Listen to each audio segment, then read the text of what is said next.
YouTube, welcome back to another live stream, everybody. I hope everyone is having a fantastic day. A fantastic day. But yeah, we're going to be streaming this. We also have another Trump speech that recently came out today. So we got a couple things to watch over. So let's get right into it. It was built in 1792. The audio and does sound basically horrible. Since that time, nothing was done, especially to the exterior, but interiors also. The floors were in bad shape. They had Home Depot tiles that were very broken and very inappropriate. In areas where you see the white marble, I think everybody sees the marble. And we have to bring the White House up to, like I'm fixing the country, we're fixing the White House too. It's the people's house. And one of the things we're doing, and this was always asphalt, which is very basic, not appropriate for a great house, a great place like the White House, which is to be now again one of the most beautiful buildings anywhere in the world. As you know, we stripped the paint off. That's many years of paint. And we stripped it and we brought it down to its natural. We're doing the same thing on the other side. It's in the process. If you want, you can go over and look at it, but I think you see it. But we stripped it. We got rid of the asphalt here, and this is granite. And if you notice, it's radial. Radial meaning it's cut about 2 degrees. Every stone is 2 degrees rounded. So that instead of putting straight pieces down, we have the stone is absolutely perfectly rounded. If you look at it, it's sort of amazing because you can barely see it. But it's just a slight radial cut. And it's a perfect job. It's a white granite.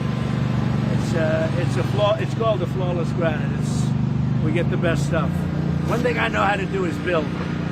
And so we put a brand new face on the front of the White House on the ground. The cars will pull up, and this is what you'd have, as opposed to the asphalt, which was literally, they had potholes in it. It's ridiculous the way this place was taken care of. Nobody. Oh, just like California had a bunch of potholes in it. I guess there's nothing new there.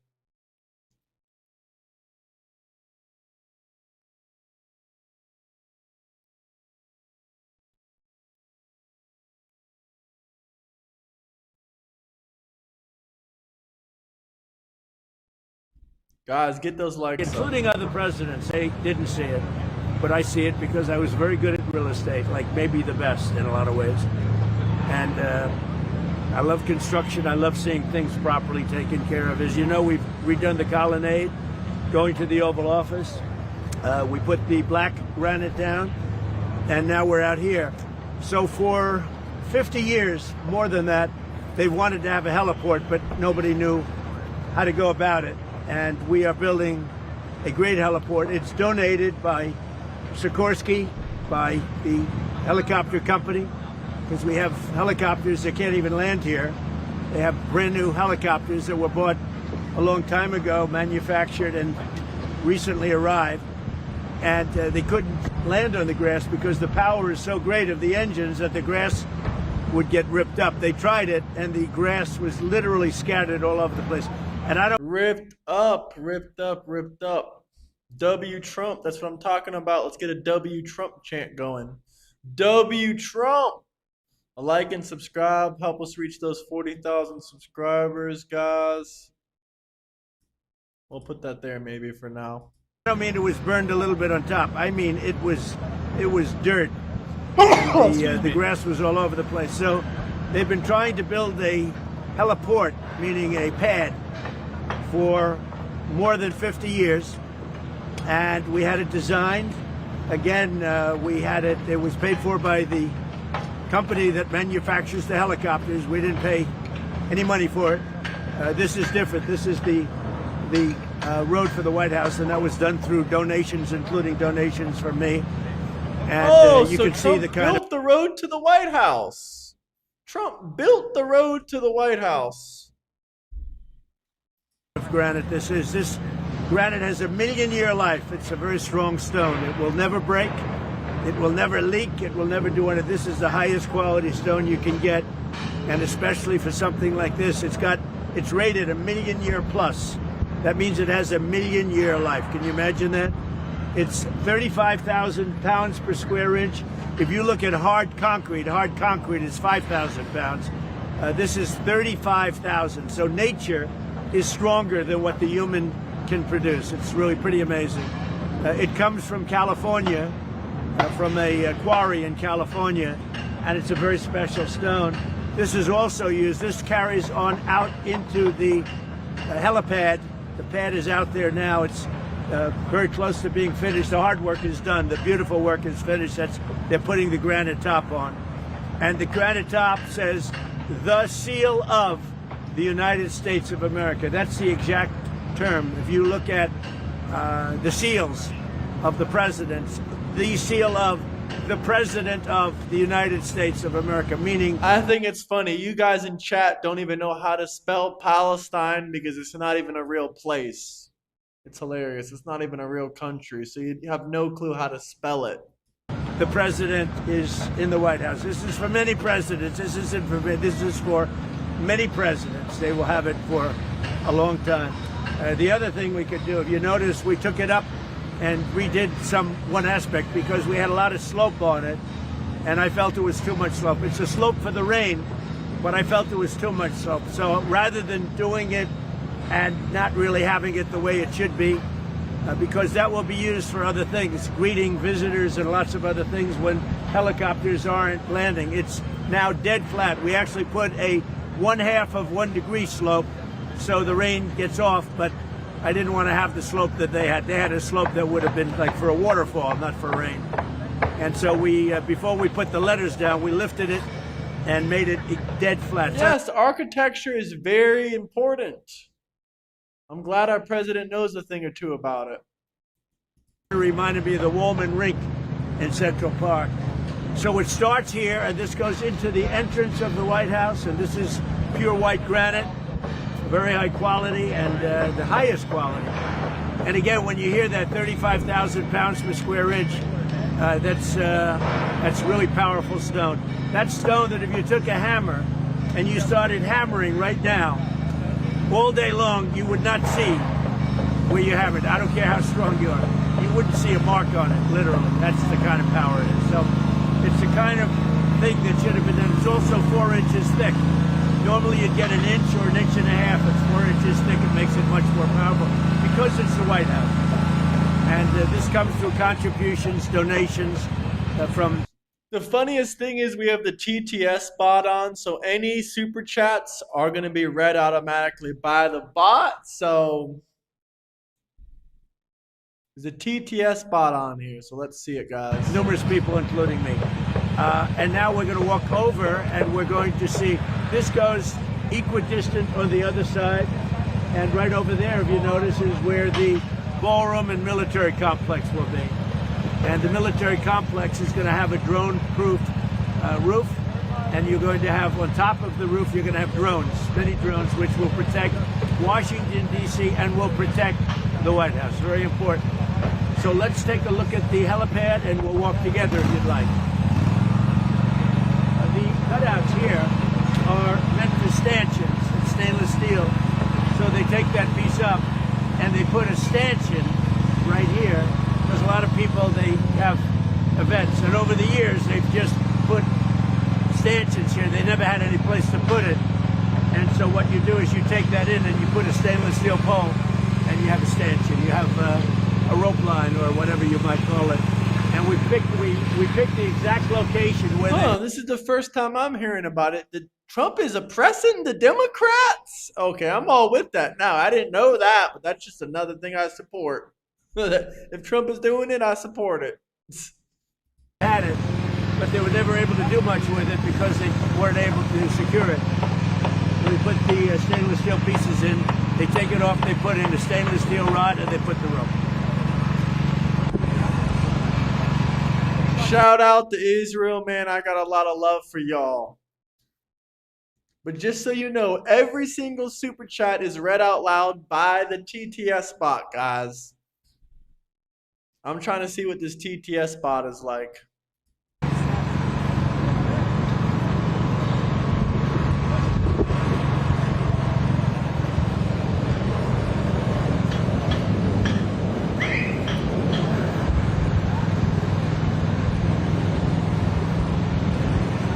I think before we go in, you might take a look at the facade of the White House. The facade was in very bad shape.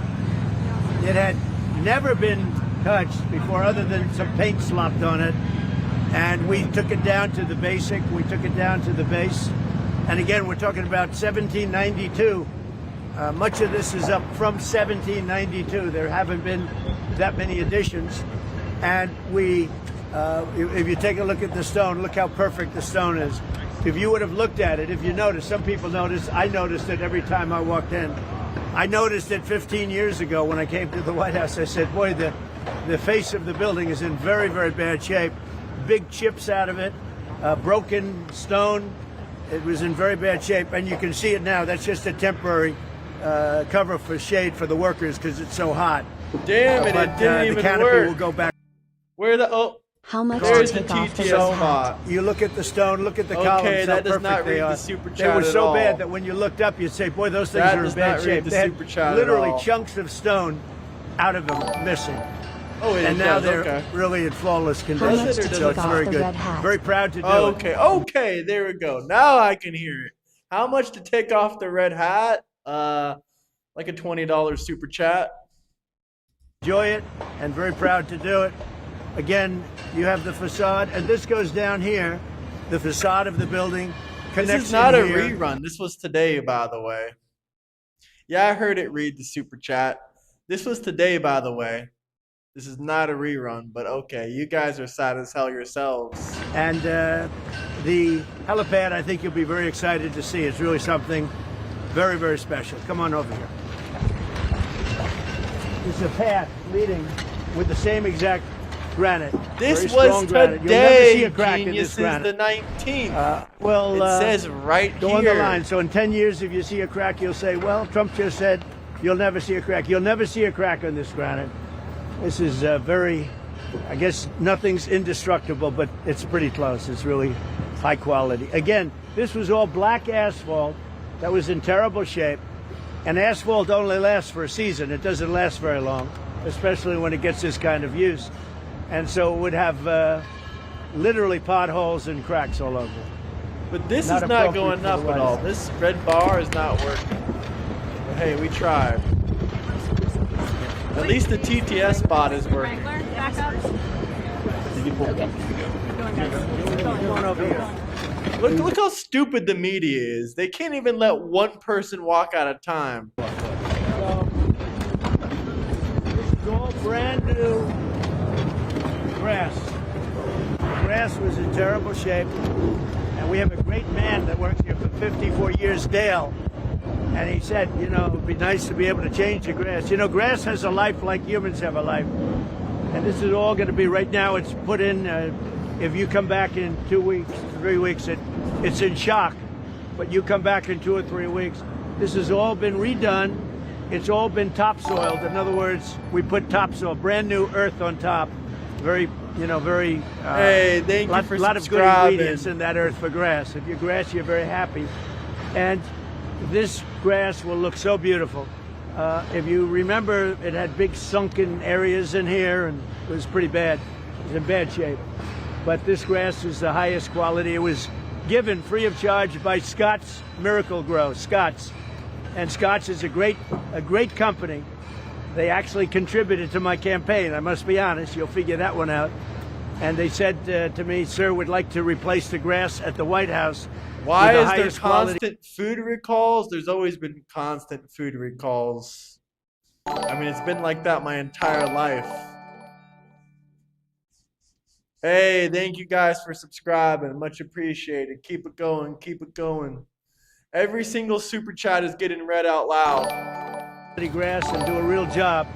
So Scott's, I want to thank Scott's Miracle Grow. It's I think the biggest grass company in the world, somebody said, but it's very big and very good. And the owners. Yes, grass has life. Grass has life. Yes, chat. Who would have guessed? They're fantastic people, and I want to thank them. Also, the bot's reading every single super chat, just to remind So this y'all. side, they just started putting it down. If you can see, this will be happening over here too. As you remember, I donated the flagpoles, one on each side. because the White House didn't really have an appropriate American flag. It had a small one on top. We left that, but it didn't have an appropriate American flag. And this is a great pole. This is the top of the line. It's tapered. This isn't a straight up and down job, which looks terrible, frankly. That's a tapered pole. Great. I'm very good at flag poles. So we have the flag pole, we have the grass, we have the entrance. And again, this is mostly going to be for helicopters, a lot of use. You know, when they land it. Hey, thank you, J Money. Welcome to American Patriot. It even pops up on screen. The helicopter, every time they landed it, people would have to go outside with steel pads, put them down. They were just the size of one of these slabs. He's giving y'all the tour of the White House. And hope the helicopter was able to land them. The good thing about Marine One is the helicopter division of the White House, essentially. The good thing is the pilots are the best pilots in the world. We have the best plane pilots, and we have the best helicopter in the world. They take them from the various services, the Army, they take them from the Air Force, the Marines, the best pilots. So they never had a problem landing them, but it was not a good situation. And with the bigger helicopters, the more powerful helicopters, literally this grass would be ripped out by its roof, by its roots. And in one landing, the entire grass was gone. So what they subscribe, guys. Get those subscribers way up there. Let's get to 40,000. W Trump, man. W Trump. Did is when a president would be flown to the White House, they use different helicopters. I said that's a pretty expensive way of doing it. So now with the helipad, we won't have any problem with the grass. Yeah, please. You're talking about all the construction out here. Right. The ballroom project. So what is your plan if the Supreme Court rules against that? Well, we hope that doesn't happen. I can't imagine it happening. The lawsuit the person had no standing. It was a person said she walked along and she didn't like the view, even though nothing was built. A person that didn't like it and never even saw a rendering of it. We've gotten tremendous architectural reviews. It's beautiful. The woman has absolutely no standing, according to. Oh, that's crazy. That's crazy. They want free healthcare, which would make the lines even longer. Virtually according to every analyst that I've seen, legal analyst. And it's a lawsuit that should have never been even allowed to be brought. But hopefully we'll do very well with it. We had a great ruling from a very highly respected judge, as you know. And hopefully the Supreme Court will agree with that ruling. When do you expect the helipad? This will be open within, could be, it would be good if it was. I took an extra week to lift it. Again, what it was is it sloped, quite substantially this way. Because what we'll have here is people will get out. They'll have, when it's good weather, in addition to helicopters, you'll see the surface is incredible. All of these letters are hand carved and put into the black stone, which is also about 35,000 pounds per square inch. You'll see the quality of the work. You have to look when you get up there. Look at the quality of the letters and the quality of the cut. How it's 1/10 of an inch around the entire. It's really, these are done. These people are brilliant. I still don't know why you guys are coming in here asking me that question about Obama. All right, but get those likes up, subscribe. We have a debate happening in about 40 minutes with Danielle, a transgender individual. Well, maybe they consider themselves non-binary now. I don't know, but I consider them trans. I don't think they mind me calling them trans because they had a trans phase, and that's you guys are gonna see. You guys are gonna see. Artists, really. Oh yeah, now you can do a much better state. This will be much better for state arrival, and in fact, instead of being on grass now, they'll be using that almost like a table. They can have events on it. They can have people go there for cocktails and then walk to the ballroom after that's finished. We could have really incredible. This is unbelievable for state. Without even having to go into the White House, they get out of the car on the beautiful new roadway. They get out of the car and they walk down this path onto that, and they can have cocktails and everything outside of the White House, and then they go into the ballroom. Even the military, they can use it like that, and we have the ballroom is so much a military component with the drones and the bomb shelters and everything else that we have in there. So it's really, that. Get those likes up and subscribe. But listen, guys.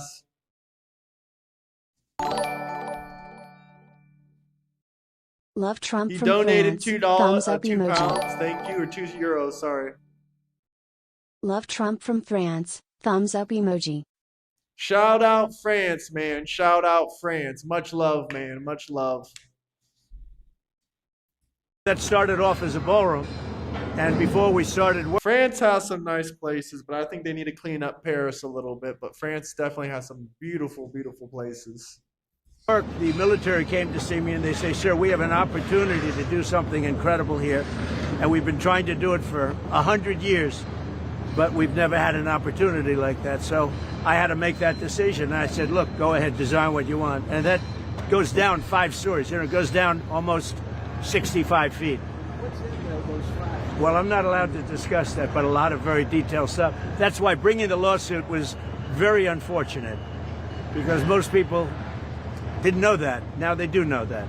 They shouldn't have known that. And I told that to the national, it's called.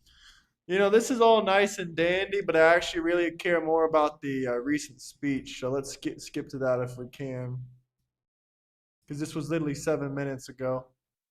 I think this is a bit more important than some infrastructure. And we do have a debate here shortly, so let's go ahead and skip to the good part. Okay, it's a serious group of people here. If you're into the world of finance like I am, I love finance. There's a who's who with us today. I can barely freaking hear it. It's amazing that you don't know. Quite a nice asset. Come here. Thank you, Mike. I didn't recognize you from so close. And thanks as well to a very special man, a man that everybody respected for a long time. Yeah, he's a man I wanted to do this job, head of the SEC. Chairman Paul Atkins, who's also doing an outstanding job. Join the Discord to debate, guys. Get those likes up, and I do agree. France needs someone just like Trump. And everything else he touches, he's doing a lot of things for the country. So I want to thank you very much. Great job. Thank you. Thank you very much, Paul. We're also pleased to be joined by Executive Director of the President's Council with advisors with the digital asset. All of the digital assets are all put into one. Patrick Witt and many other top industry leaders, including Coinbase. Where's Brian? Brian Armstrong, CEO. He's one of the greats. Where is he? Where are you? Oh, you look well. You get much younger. You look good. CEO of International and Intercontinental Exchange, Jeff Sprecher. One of the things, a little thing called the New York Stock Exchange. He owns a thing called the New York Stock Exchange. Quite a nice asset, right? Yes, it is. CEO of NASDAQ, Adina Friedman. Thank you very much, Adina. Great job you're doing. CEO of Robinhood, Vlad Tenev. Thank you. CEO of Robinhood. Wow, quite the team. Hey, what's Yo, up, guess who's Josh? How you doing, brother? I appreciate that big $50 super chat, man. Much, much love. Vlad, nice to see you. Here, let's wait for the TTS bot to go ahead and go off. You know what? If Trump is the best, how come he's Honestly, hated there's by too much most of a of the delay. Hold on, Republicans who guys, voted hold for on. him? Not to mention they be making sad videos talking about leaving MAGA. Let's see. Delay. I gotta edit the settings. I haven't even heard the first one yet. Let's see. Did it pop up on screen?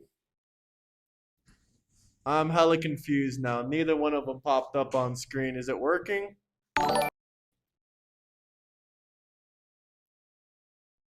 There's hell of a delay.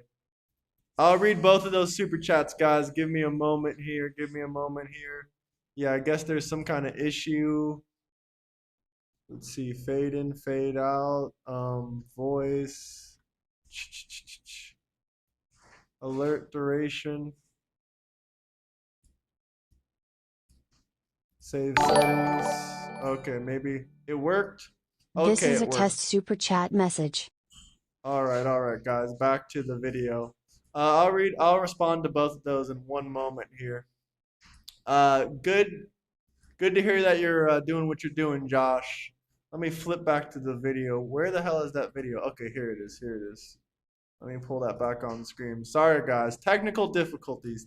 Technical difficulties. Let's see what Germonte said. If Trump is the best, how come he's hated by most of the Republicans who vote for him? No, he's not. That's false. Where do you have any data on that? Trump has like a 87% success rate within the Republican Party. Not to mention they be making sad videos talking about leaving MAGA. I've never seen that before. I've literally never, ever seen that. Yeah, I turned off the delay altogether, so there's no longer delays. But y'all should be able to hear every single super chat that comes through. But no, I've never seen anyone leaving MAGA that was originally MAGA.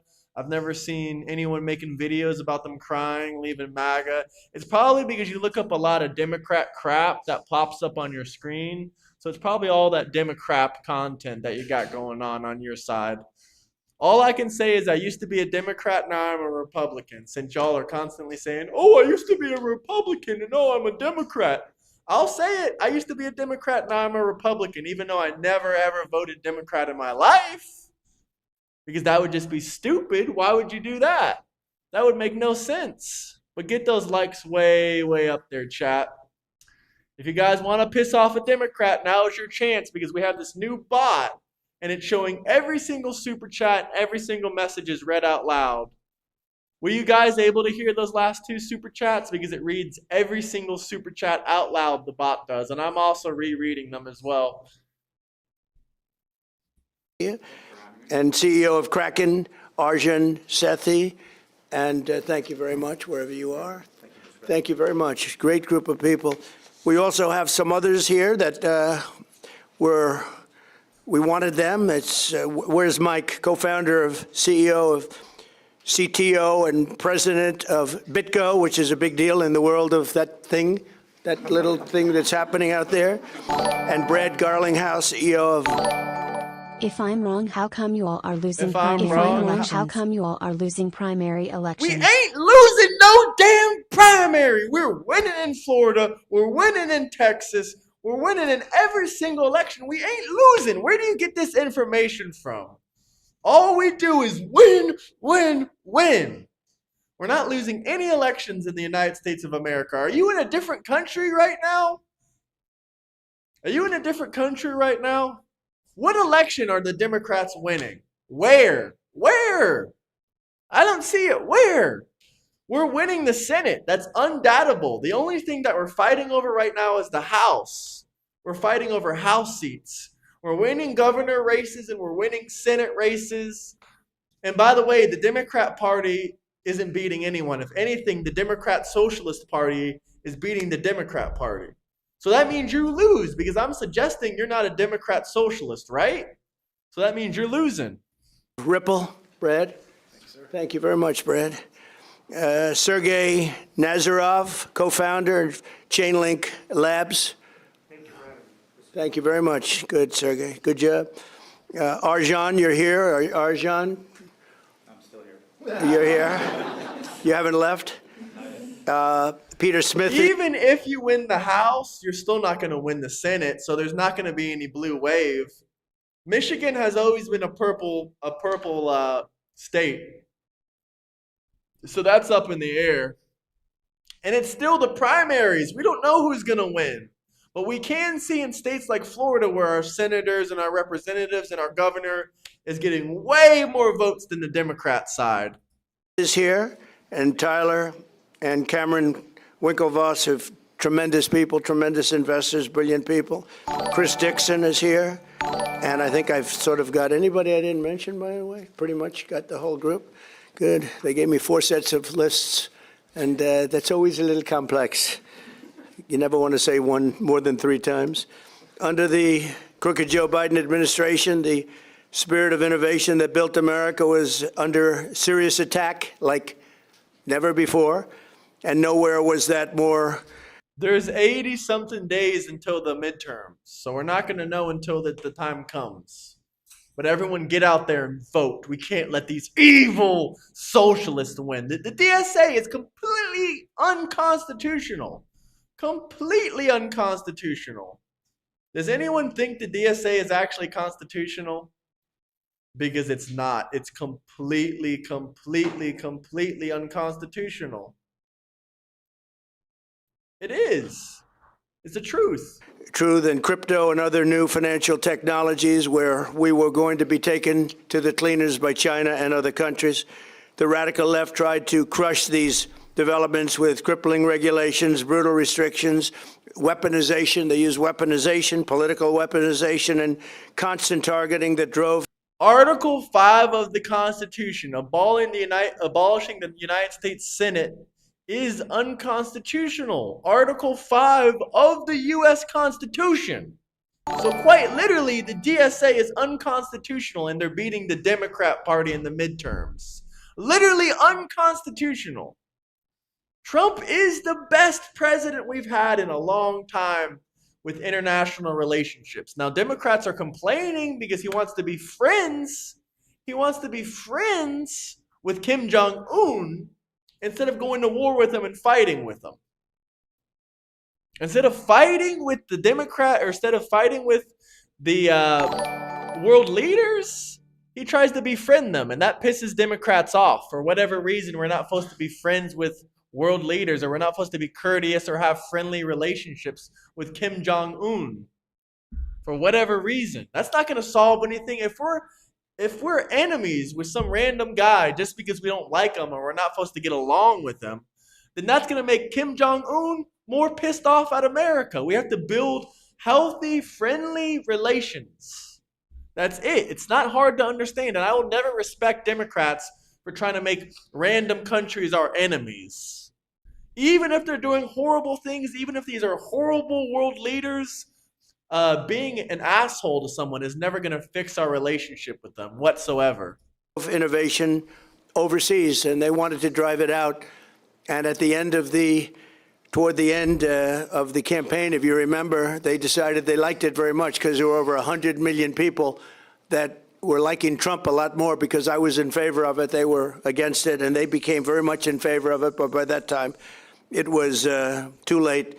And besides, those days are all over. That was a terrible period of time for a lot of very good, very honorable financial people. On day one, we fired Joe Biden's rogue SEC chair, Gary Gensler. I think we like Paul better. Do we agree? We like Paul? Bye-bye, Gary. Number one, he's smarter. Number one, he's smarter. He's also smarter, by the way. But we fired him. We got him the hell out of here. We terminated the so-called Operation Choke Point 2.0, which is what the name of their operation was, weaponization. And we ended the war on crypto once and for all. And it's been booming. It's been doing big. And nobody's been able to break in. China would like to break in. They're still trying, but they have been able to. I signed a historic executive order banning any attempt to create a central bank digital currency. We launched Project Crypto to modernize rules so that our financial markets can move into blockchain technology. Blockchain technology. He's all about the innovation. He's all about the innovation. I established the United States Strategic Bitcoin Reserve, making Bitcoin a permanent asset of the United States Treasury, which has turned out incredibly well. I also created the United States Digital Asset Stockpile to hold custody of all other digital assets, and that's exactly what it's done. It's been amazing. 1 year ago this summer, I signed landmark legislation known as the Genius Act. I named it after myself. I didn't want to use my name, so I just called it the Genius Act, paving the way. That's just a little bit of a joke, guys. It's also a bit of truth to it. For widespread adoption of dollar-backed stablecoins, and that's worked out very well. Every single American benefits enormously from our country's status as the financial center of the world, and we want to keep it that way. We're leading by leaps and bounds. We've gained so much in the last 16 months like nobody can believe, actually. Not only that, but we have more money being invested in the United States than any country at any time. Let's be honest here. Everyone is self-centered. At least they should be self-centered. That way I don't have to take care of them and pay for all their health insurance for the rest of my damn life.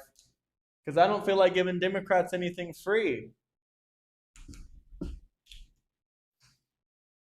in history. Money's coming in by the trillions. Our nation's economic dominance drives trillions of dollars in investments, creates millions of jobs, and expands access, credit, and capital so that every citizen has a chance to achieve what we now hear a lot about, the American dream.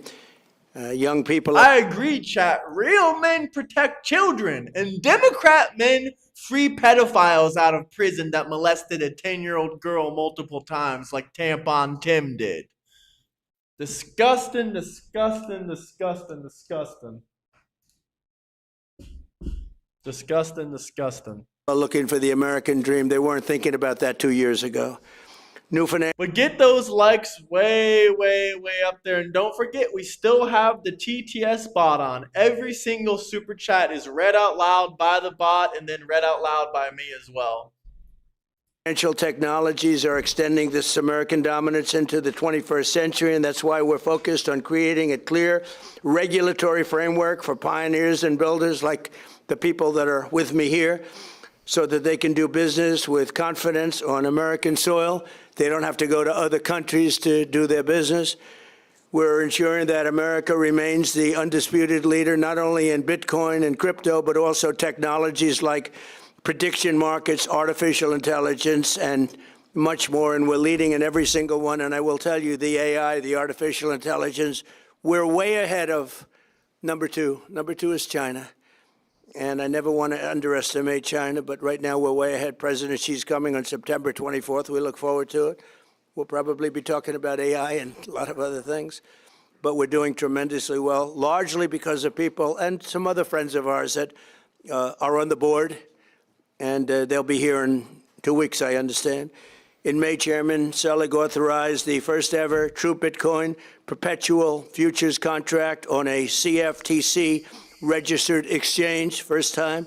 I understand that Mike is also working to bring hyperliquid into the United States in a fully compliant and legal fashion. He's working very hard on that. We would really like to see interest rates come down. You know, in the old days with Soon enough, I believe interest rates are going to start to go down. I mean, they've dropped a bit since Biden's peak, but interest rates, many of you are too young to know this, but when we announced good numbers, interest rates would go down. And the theory was because the asset value became so good, it became so prime. But now when we announce good numbers, which we're doing all the time, they keep driving the interest rates up because they're so afraid of inflation. And they shouldn't be. They should allow interest rates to go down. When you announce good numbers, you shouldn't drive them up. They keep thinking that we'll drive them up to stop inflation, because success and growth does not cause inflation. Other things cause inflation. We inherited the #1 inflation ever in the history of our country from Biden, and it lifted prices and everything else, and we're getting them all down. But interest rates should be allowed to fall with the success of our country, not rise because of the success. But we're also on the very beginning of a revolution in fictional and financial. You take a look at some of the things that are being done on a financial basis and the financial technology that's the potential to create more jobs, opportunity, and wealth for all Americans. And that's what it's doing. It's creating jobs and great wealth. And I think that can't be better seen by the stock market. So we've had 80 in a short period of time, a year and a half. We've had 80 days where the stock market hit all-time highs. When the numbers are good, the interest rate should go down. That helps small businesses. That helps people that own stocks. The stock market goes way up. Way, way up. Because those companies borrow more money and they expand their businesses. They hire more employees, which all this stuff normally makes the stocks go way up and up and up and up and up. And 60% of Americans own some form of stocks, rather their 401ks, their the IRAs, or a Robinhood or a Fidelity account. Look today, I don't know, maybe I shouldn't look. I don't want to look. But I hear it's good. But we've had 80 days, Jeff, where the stock market has hit an all-time high, and nobody's ever seen anything like that. And I think bringing it down to another level, and maybe a higher level from the standpoint of importance, 401ks have hit record highs on almost 40% of the time that I've been president of the United States. And that affects tens of millions of people. The 401ks are at record numbers. So 2 years ago, our country was dead, and now our country is the hottest country anywhere in the world. There's nobody close. No other country is close, and every country will admit it. So now we need Congress to take the next step by passing the Clarity Act, a fair version of the Clarity Act, and this landmark structure legislation. It's a very, very powerful structured legislation which will keep us ahead of China, keep us ahead of everyone else. Will open the door to the next wave of innovations and innovators. Impeachment doesn't stick. You're talking about Teflon Don. So I'd like to ask Chairman Selig to say a few words and a little bit of the details about what we're doing, and then we'll follow it up with Chairman Atkins and Coinbase CEO Brian Armstrong, Intercontinental Exchange CEO Jeff Sprecher, Robinhood CEO Vlad Tenev, and Kraken CEO Arjan. So we have that all set, and let's get going. And you know what? If you want to speak for a very short period of time, that's okay, too. Is this the Robinhood CEO? Thank you, Mr. President. It's an honor to be here with you and this exceptional group of business leaders. Thanks to your leadership, the era of political lawfare, debanking, and regulation by enforcement is over. Innovators like the people in this room are welcome to the White House, not railroaded to the big house. And the new frontier of finance is being built right here in the United States of America. From day one, this president has been clear. America will not fall behind and allow other countries to take its place as the greatest country on earth to build a new technology, operate a business, and invest for the future. The world will run on the backbone of American technology. Under President Trump's leadership, we've codified the Genius Act, established a strategic Bitcoin reserve, drawn a clear line in the sand between crypto securities and commodities, launched the first U.S. crypto perpetual, and protected the rights of software developers. We've exiled Gary Gensler, defeated the anti-crypto army, and made the United States the crypto capital of the world. I'm proud to be working with Secretary Lutnick in the Department of Commerce as well to make America the compute capital of the world. This may be the most important commodity of our day. Some call it digital oil. And America needs to dominate these markets to win the AI race. We've also protected federally regulated prediction markets from rogue. Y'all are saying he's sleeping? He's literally standing up. How could he be sleeping? You delusional crap. State attorneys generals like Letitia James, who seek to nullify federal law and drive these markets offshore to unregulated and foreign venues. American dominance in the technologies that will define the future remains unmatched. We are truly in a golden age of American innovation. Now, the United States has a choice. We can either write the rules that define the next generation of financial markets, or we can let other countries write them for us. With Congress advancing the Clarity Act towards the finish line, we stand ready to implement the bill once the president signs it. But we'll use every tool available to move the president's pro-innovation agenda forward in the meantime. Tomorrow at the inaugural meeting of the CFTC,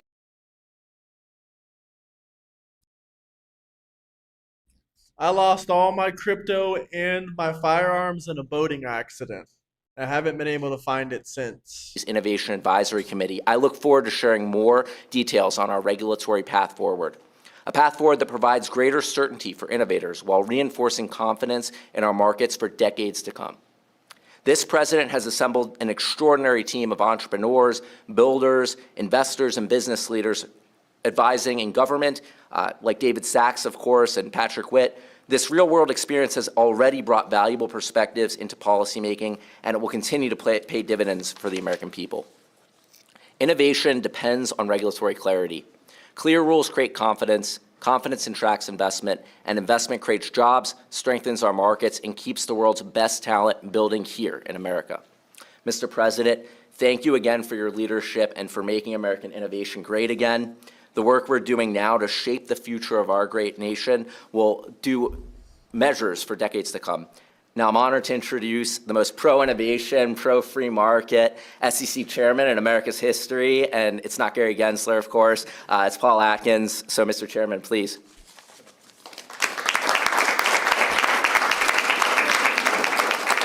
Well, Well, thank you, Mike, and thank you, Mr. President, for having us here today. From day one, you've made our nation's financial dominance and innovation job one.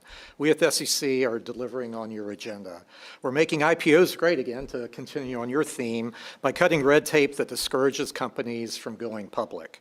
Under your leadership, Mr. President, the IPO market is booming. Since Inauguration Day, 583 companies have gone public, and that's up 75% compared to the final year and a half of the Biden administration. And those companies have raised an impressive $208 billion, and that's nearly 4 times the amount raised during the final year and a half of the previous administration. So that's just not incremental progress. That is a turnaround. You've committed to making the United States the crypto capital of the world. And yesterday, the SEC, I'm proud to say, took another significant step to deliver on that. Our proposal. Obviously, the people that are making money are always going to keep making money, and the people that are not making money are normally going to be not making money for their entire life. That's the unfortunate truth. Very few people just wake up at 35 years old and say, well, instead of just mooching off the government and living with my mom, I'm just going to become an entrepreneur, and then they start making money. No, it's normally something that progresses slowly over your life. Either you're a winner, you're a born winner, or you're a born loser. Obviously, that can change. There has been people out there that have became successful later years in their life, but it's very unlikely. The crypto assets It's rule possible. would provide crypto entrepreneurs Normally happens in your younger years. Normally starts in your younger years, and then when you get older, the success builds. Here in this room and job creators the certainty to raise capital in the United States using digital assets. This action is consonant with our belief that the most important priority is for Congress to send the Clarity Act to your desk for your signature. And the SEC is doing everything we can to. We are about 14 minutes away from a debate. 14 minutes away. Y'all are not going to want to miss this. Support that work. So thank you again, Mr. President, for leading this nation to ensure that we continue to have the strongest markets in the world, to reshore innovation, and to welcome, yes, a whole new generation of investors through the Trump accounts. So under your leadership, we will make sure that the greatest advances of the technological frontier are right here in America. So thank you very much.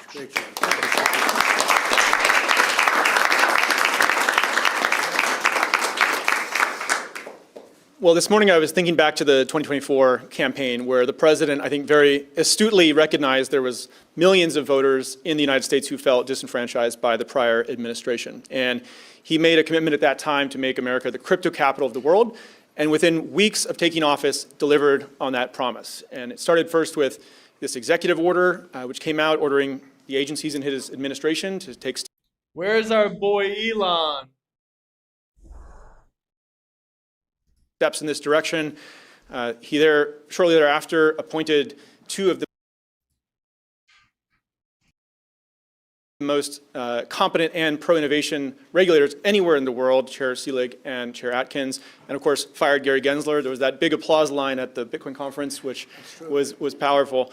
And of course, the Genius Act was another milestone just in the past year, along with the Strategic Bitcoin Reserve, et cetera. And just this week, I have to commend Chair Atkins for. You can't fall asleep standing up. You can't fall asleep standing up. Elon Musk is my boy. I love Tesla stock. I love SpaceX. I love everything he does. Publishing this new rule that allows crypto projects to raise capital in the U.S. for the first time. There's clarity on that. And Chair Selig, we're excited to attend the advisory committee. Yes, 60% of Americans that own stocks are wealthy. If you have asset ownership, you're part of the wealthy. You're going to continue to build your wealth. Now, obviously, that depends on what kind of job you have or what kind of business you're doing. But yeah.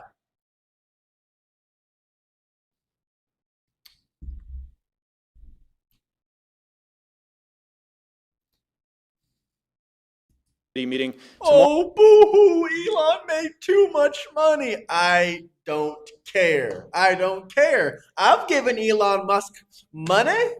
I've given Elon plenty of money. I don't care if he's wealthier than me. To make progress there. So an incredible amount of progress. Yes, has I been love African Americans like Elon Musk. I like that comment. But guys, get those likes up there. Get those likes up there. made, and I think what's most We're about important 10 minutes away from the debate. If you guys want to call in or be a part of the debate, you can.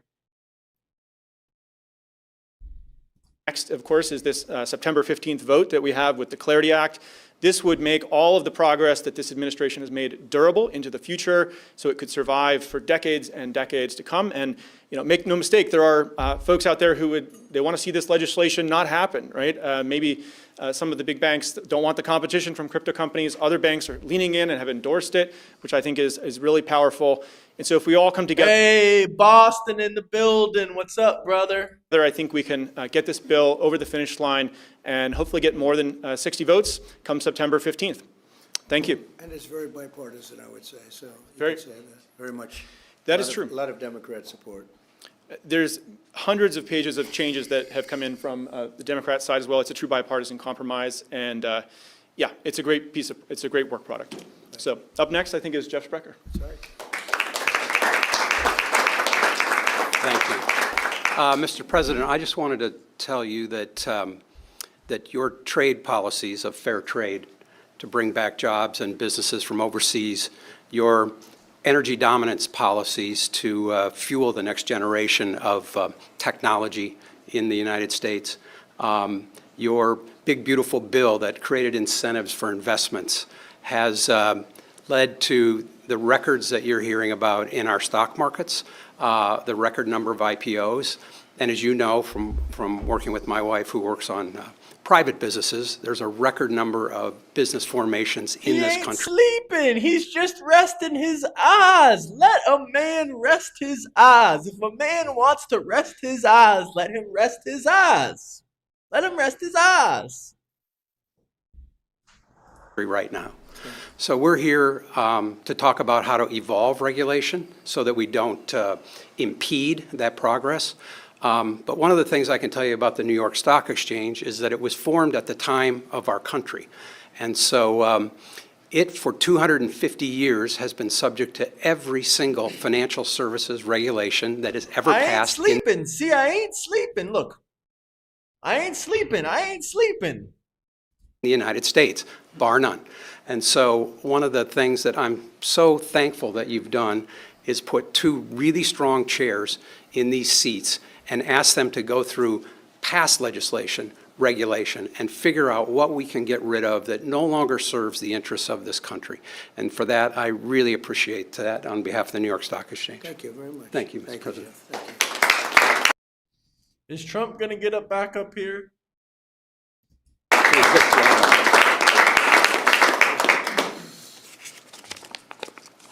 Mr. President, thank you for bringing us together and for your work to ensure the next generation. Get those likes way, way up there. Let me know down below, W Trump or L Trump. I think W Trump. This is not sleeping. See, as you can see, I can still remember everything perfectly clear as day. Look, am I sleeping right now? Am I sleeping right now, Democrats? Am I sleeping? Am I sleeping? Am I sleeping? Look, am I sleeping? Am I sleeping? Of Americans has a stake in the country's economic success through the Trump accounts and many other things. Thank you also to Chair Seelig, Chair Atkins, your administration, for the work underway to strengthen American. What the hell is happening here with this video? We got about 7 more minutes until the debate. Today, too much economic value is being created before ordinary investors get a chance.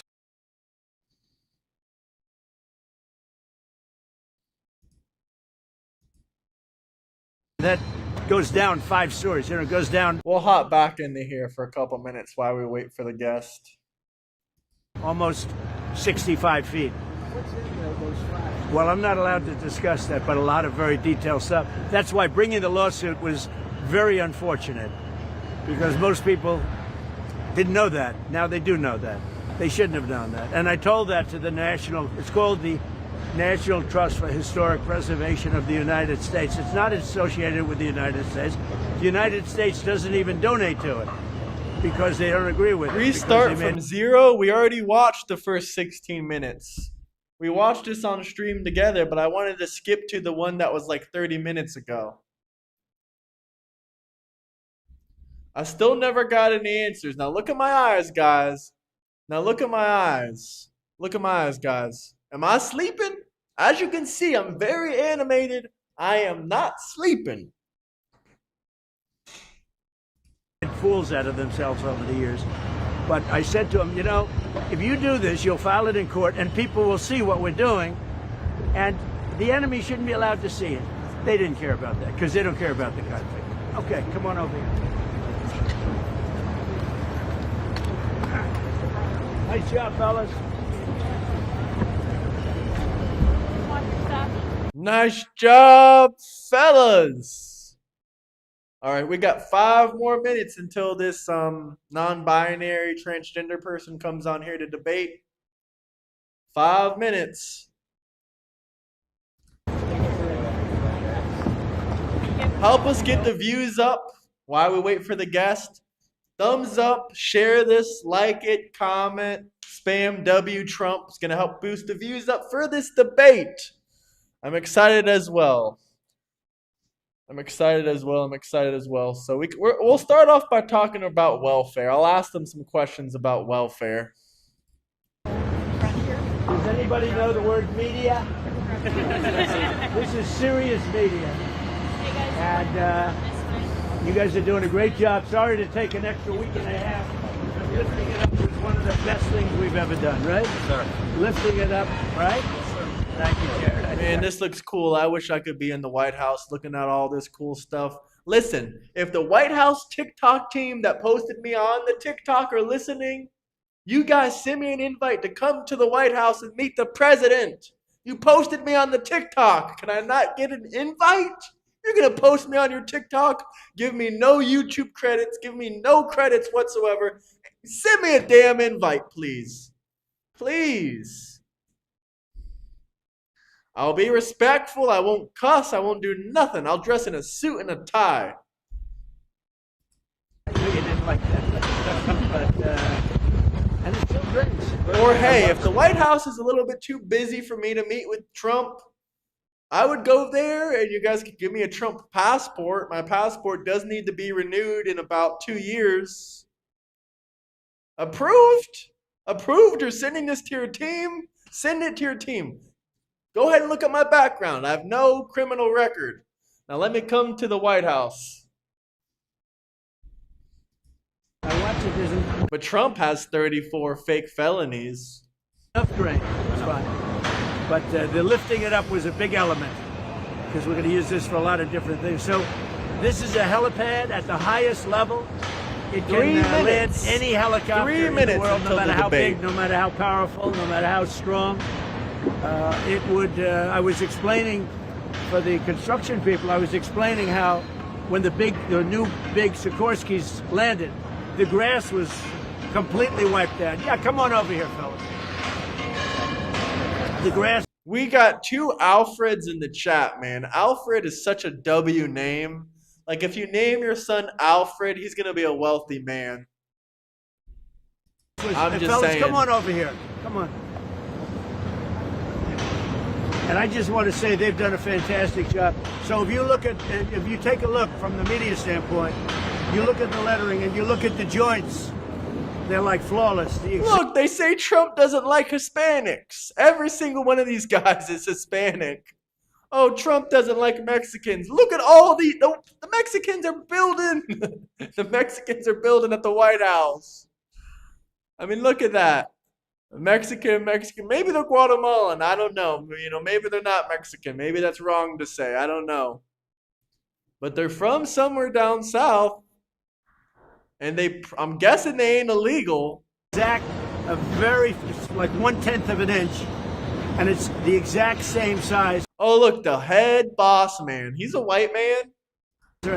These are Look, white man, white man. See, all the top positions is the white man. So don't say the white man is too lazy to work construction. We got a couple white boys out here. real artists. Where's Brett? Here. I don't want to give him too much credit, and I don't want a lot of people using him, so I'm not going to even mention his name. I'll just say his name is Brett. Because I don't want other people, because we got a lot of work to do, and I want you to stay here. I'm not looking for you to go to other jobs, okay? But Oh, Brett's gonna be pissed off. Let Brett make his money, but he should be getting a lot for this. job he's done, he's an artist, Brett Rugo. He's an artist, and No, I don't see any sub-Saharans. I mean, this guy in the end, maybe, but I kind of doubt it. They're all white boys and they're all Hispanics. when you see in the middle, they're doing the eagle of the United States of America. That's what's in the process, and I guess that's what I'm signing right here. So they're doing the head of the eagle, and that'll be, and it'll be a mess. Well, there it is. Oh, that's great. Yeah. Wow. All right, boys, it's time for the debate. It's time for the debate. Hold on, let me pull it up. I'm going to give them a call. Let's see if they answer, but you guys are going to have to give me a second to make the window pop open. All right, team, let's get it. Let's get it, let's get it, let's get it. Hey, what's up, Uncle Andy? Yeah, brother, you got the special emojis when you join the team.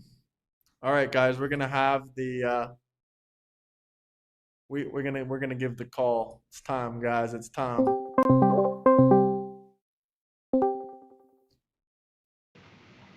Hey, how are you? Can you hear me? Yo, how's it going? It's going good. Awesome. Can you hear me? Loud and clear? Yeah, I can hear you. I can't see you, but I can hear you. Yeah, I can only use my camera once software at a time, so I can't load it into Discord. But you can see me if you pull up the. Go ahead. Yeah, no, I've got the stream running. It's weird to have the slightly delayed video. I think OBS has something where you can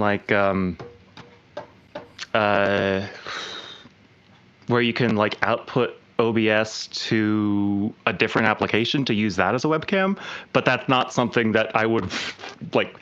That's something for maybe look into it later. I don't know. I haven't actually looked into it myself, so who knows. You want to give an introduction? I'm gonna have to do that soon. Yeah. Hi everyone.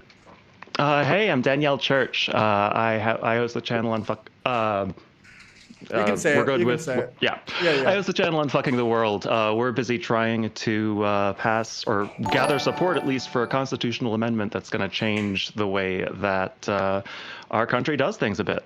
How do you feel about the DSA? So here's what I feel about the DSA is I'm really glad that someone is talking about.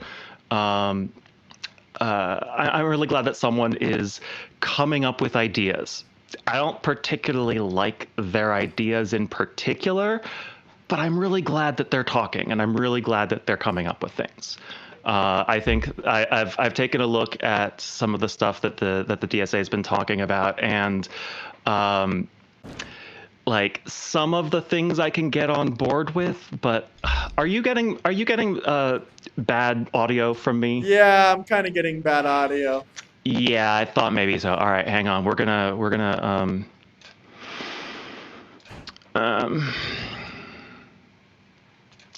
sounds like ASMR. Yeah, not actually going for that. Hang on. I wonder if does that it doesn't really change. All right, yeah, let me see. I get this. Right, I know how to do this. 1 second. There, how's that?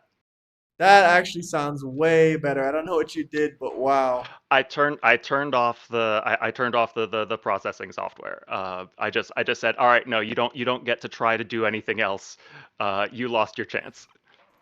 Yeah, it sounds a lot better. It Um, was crackling really, really badly. yeah, it was crackling in my ears too, and I was like, if that's only in my ears, I can live with it, but I don't want to be broadcasting it. So yeah, we'll have to work that out later before I do more streaming of myself. But yeah, DSA. I looked like some of the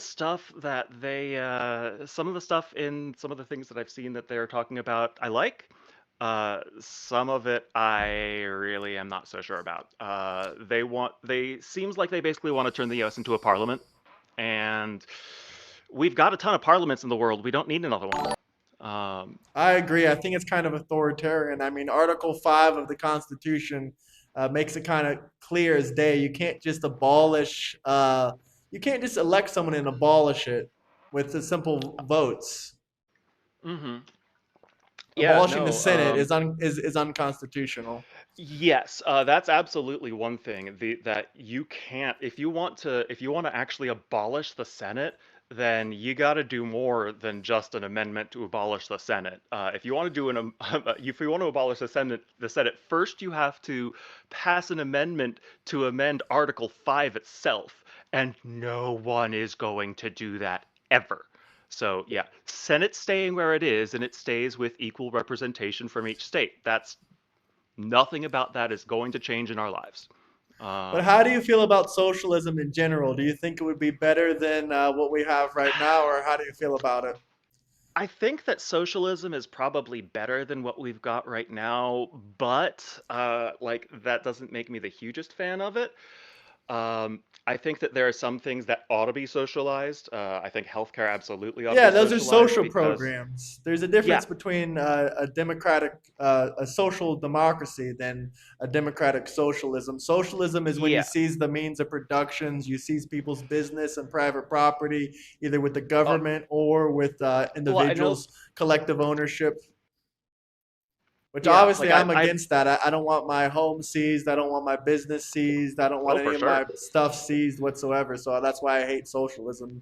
Just my own No, personal that's entirely perspective. reasonable. But in terms, like, I keep hearing people say different things in terms of what is socialism and what isn't socialism. But like in terms of the things where socialism um, is talking about everyone deserves to have medical care no matter what. It shouldn't matter Yeah, if that's how they you, disguise it. I don't think that's real right, socialism. I mean, I have the right, definition right here. If I can read it but it off real quick. means Go ahead. uh, but it means that some of the people who are following it are going to believe it. Even if the people in charge don't believe it, if you make that your party line, then you're going to attract people who actually legitimately believe in that. Um, and so I can't say that all the democratic socialists want to turn us into like a communism or whatever, but like I know that certainly a number of people that support them are people that really care most about social programs. Um, Yeah, if and you care I am about definitely social someone that cares about. programs, if Yeah, you care about yeah, social programs, you should be advocating for like a social democracy with heavy social programs like Sweden, Norway, or Finland. And many people think Sweden, there's Norway, and Finland are socialist, but when you Google search it, it'll tell you that they're a social democracy, not a socialist democracy. Socialism yeah, in a socialist country, no one's allowed to have any private businesses with one owner, with one like person that owns it. It has to be collectively owned or owned by the government. hmm. I certainly hadn't heard that. But if I so, have the like that's absolutely definition. not something. I would like Oh to read it sure. off Oh, go if you for it. don't Go for it. mind. Yeah, yeah, It yeah, yeah. says Please do. socialism is an economic and political system where the community or the state owns the means of production, factory, land, instead of private people. Its main goal is to share the wealth and resources, quote unquote, fairly, but it never really has ended with it being fair at all. You can look at the Soviet Union, you can look at Hmm. Venezuela, you can look at Cuba. I mean, a lot of people say that American intervention is what caused Cuba to be go to crap because we sanctioned it, but I still see lots of goods being shipped from Miami over to Cuba. But that's besides the point. I mean, if you look at Venezuela, we didn't embargo them or anything. And after they nationalized their oil, they went into, became impoverished extremely. Yeah. The trying to nationalize. Um, That's part of socialism, is Indus- nationalizing like I mean, everything. nationalization is part of a lot of things, not just socialism. But like in term, there are absolutely times when it makes sense to nationalize something, and the times when it makes sense to me for nationalizing is when you're talking about infrastructure that can't be reproduced. Like the people that own our telephone. Oh, jeez, I can stupid ads. The people that own our telephone lines, like you can't just put up a second set of telephone lines because people don't want to set up another set of telephone poles. No, I do agree. So Our yeah. infrastructure, like someone told me this stupid idea before, and they were like a libertarian. They had like some weird political ideology where they told me Hmm. that Hmm. they knew everything. They're like, we got to privatize all the roads. That's horrible. That means poor neighborhoods Yeah. would have Yeah. poor quality Absolute. Yeah. roads. Awful. Yeah. Awful. Awful. Awful. Yeah. No, But thank you. as No, far thank you. as like running actual business, like healthcare, I mean, you can even look at countries that do have healthcare through the government, universal healthcare through the government. They got to take it out of their paychecks. They get taxed on it, and then the middle class and the upper class normally get private Oh, healthcare because there's can I shorter can I wait can I lines can and I jump in for higher a sec, Euro? quality. Go ahead, go ahead, go ahead. I super don't care if you call me a dude. That's fine. Like, yes, I have breasts. Get over it. Continue, please. No, I'm just saying, like, countries that do have universal health care, obviously it gets more people health care, but they're all taxed substantially more. And then the people that making like a decent amount of money, like even if they're making 50 or $60,000 a year in these countries, like in Europe, because I lived in Europe for like 3 years of my life. And everyone Hmm. that had a little bit of money was all going through the private insurance option because shorter wait times and higher quality of healthcare, better equipment, better machines. Yeah, and So like healthcare is a thing that I care about a lot because I'm disabled. I don't have. It's not that there's any particular thing that I get restricted in, but if you watch my some of the YouTube videos, you can see that I am like cascading sweat while I am recording, and that's because my body just doesn't really handle stress very well, like physical stressors. So like if I get up and walk from one place to another, I get out of breath. Uh, and it used to be that I would go to the hospital about once a year. I'd have to go to the emergency room because my body just started breaking down. So like I am used to you go to the ER and then you gotta wait for a few hours. Like you gotta wait for a few hours before you get seen. So the question of what is the state of healthcare in this country absolutely means a lot to me because I've had to make a lot of use of it over my life. yeah, believe it or not, though, we actually, if we, I can pull up the statistics. We actually have some of the fastest emergency room care. It's not the fastest in the world, but it's better than a lot of countries like Canada, the UK, and a lot of European nations. But if you don't mind, do you mind? Is there like a specific name of your disability? Uh, Because I'm curious if Sadly, you could tell no. us Like more. I would love to. So I actually there. So far as I'm aware, there is no name for it because it's something that no doctor has been able to pin it down further than your body seems to be overheating. Um, and since this is something that happens to me and like some other people, um, that and maybe some other people, but who knows? There's no research for it because it probably affects some very tiny part of the population. Um, What about a desk job or something that's inside where you don't have to move around very much? Would that yeah, be that's a what I possibility? Well, you mentioned before unfortunately. you were like a programmer, right? Yeah. I used to do programming. It got a lot worse over the course of the pandemic. Um, like it used to be that yes, I could, as long as it was as a desk job, I could get up, I could go into, I could go and drive into the office and or ride my motorcycle. That was more fun. Uh, and I could work at a desk job for 8 hours a day and then go home and I'd be fine. At this point, even the getting out of the door and getting to the office means that I have used up some not insignificant fraction of the energy I'm going to be getting for the day. And yeah, I am still hopeful that at some point my body recovers enough that I don't have to be disabled anymore, that I can get off of disability. I'd love that.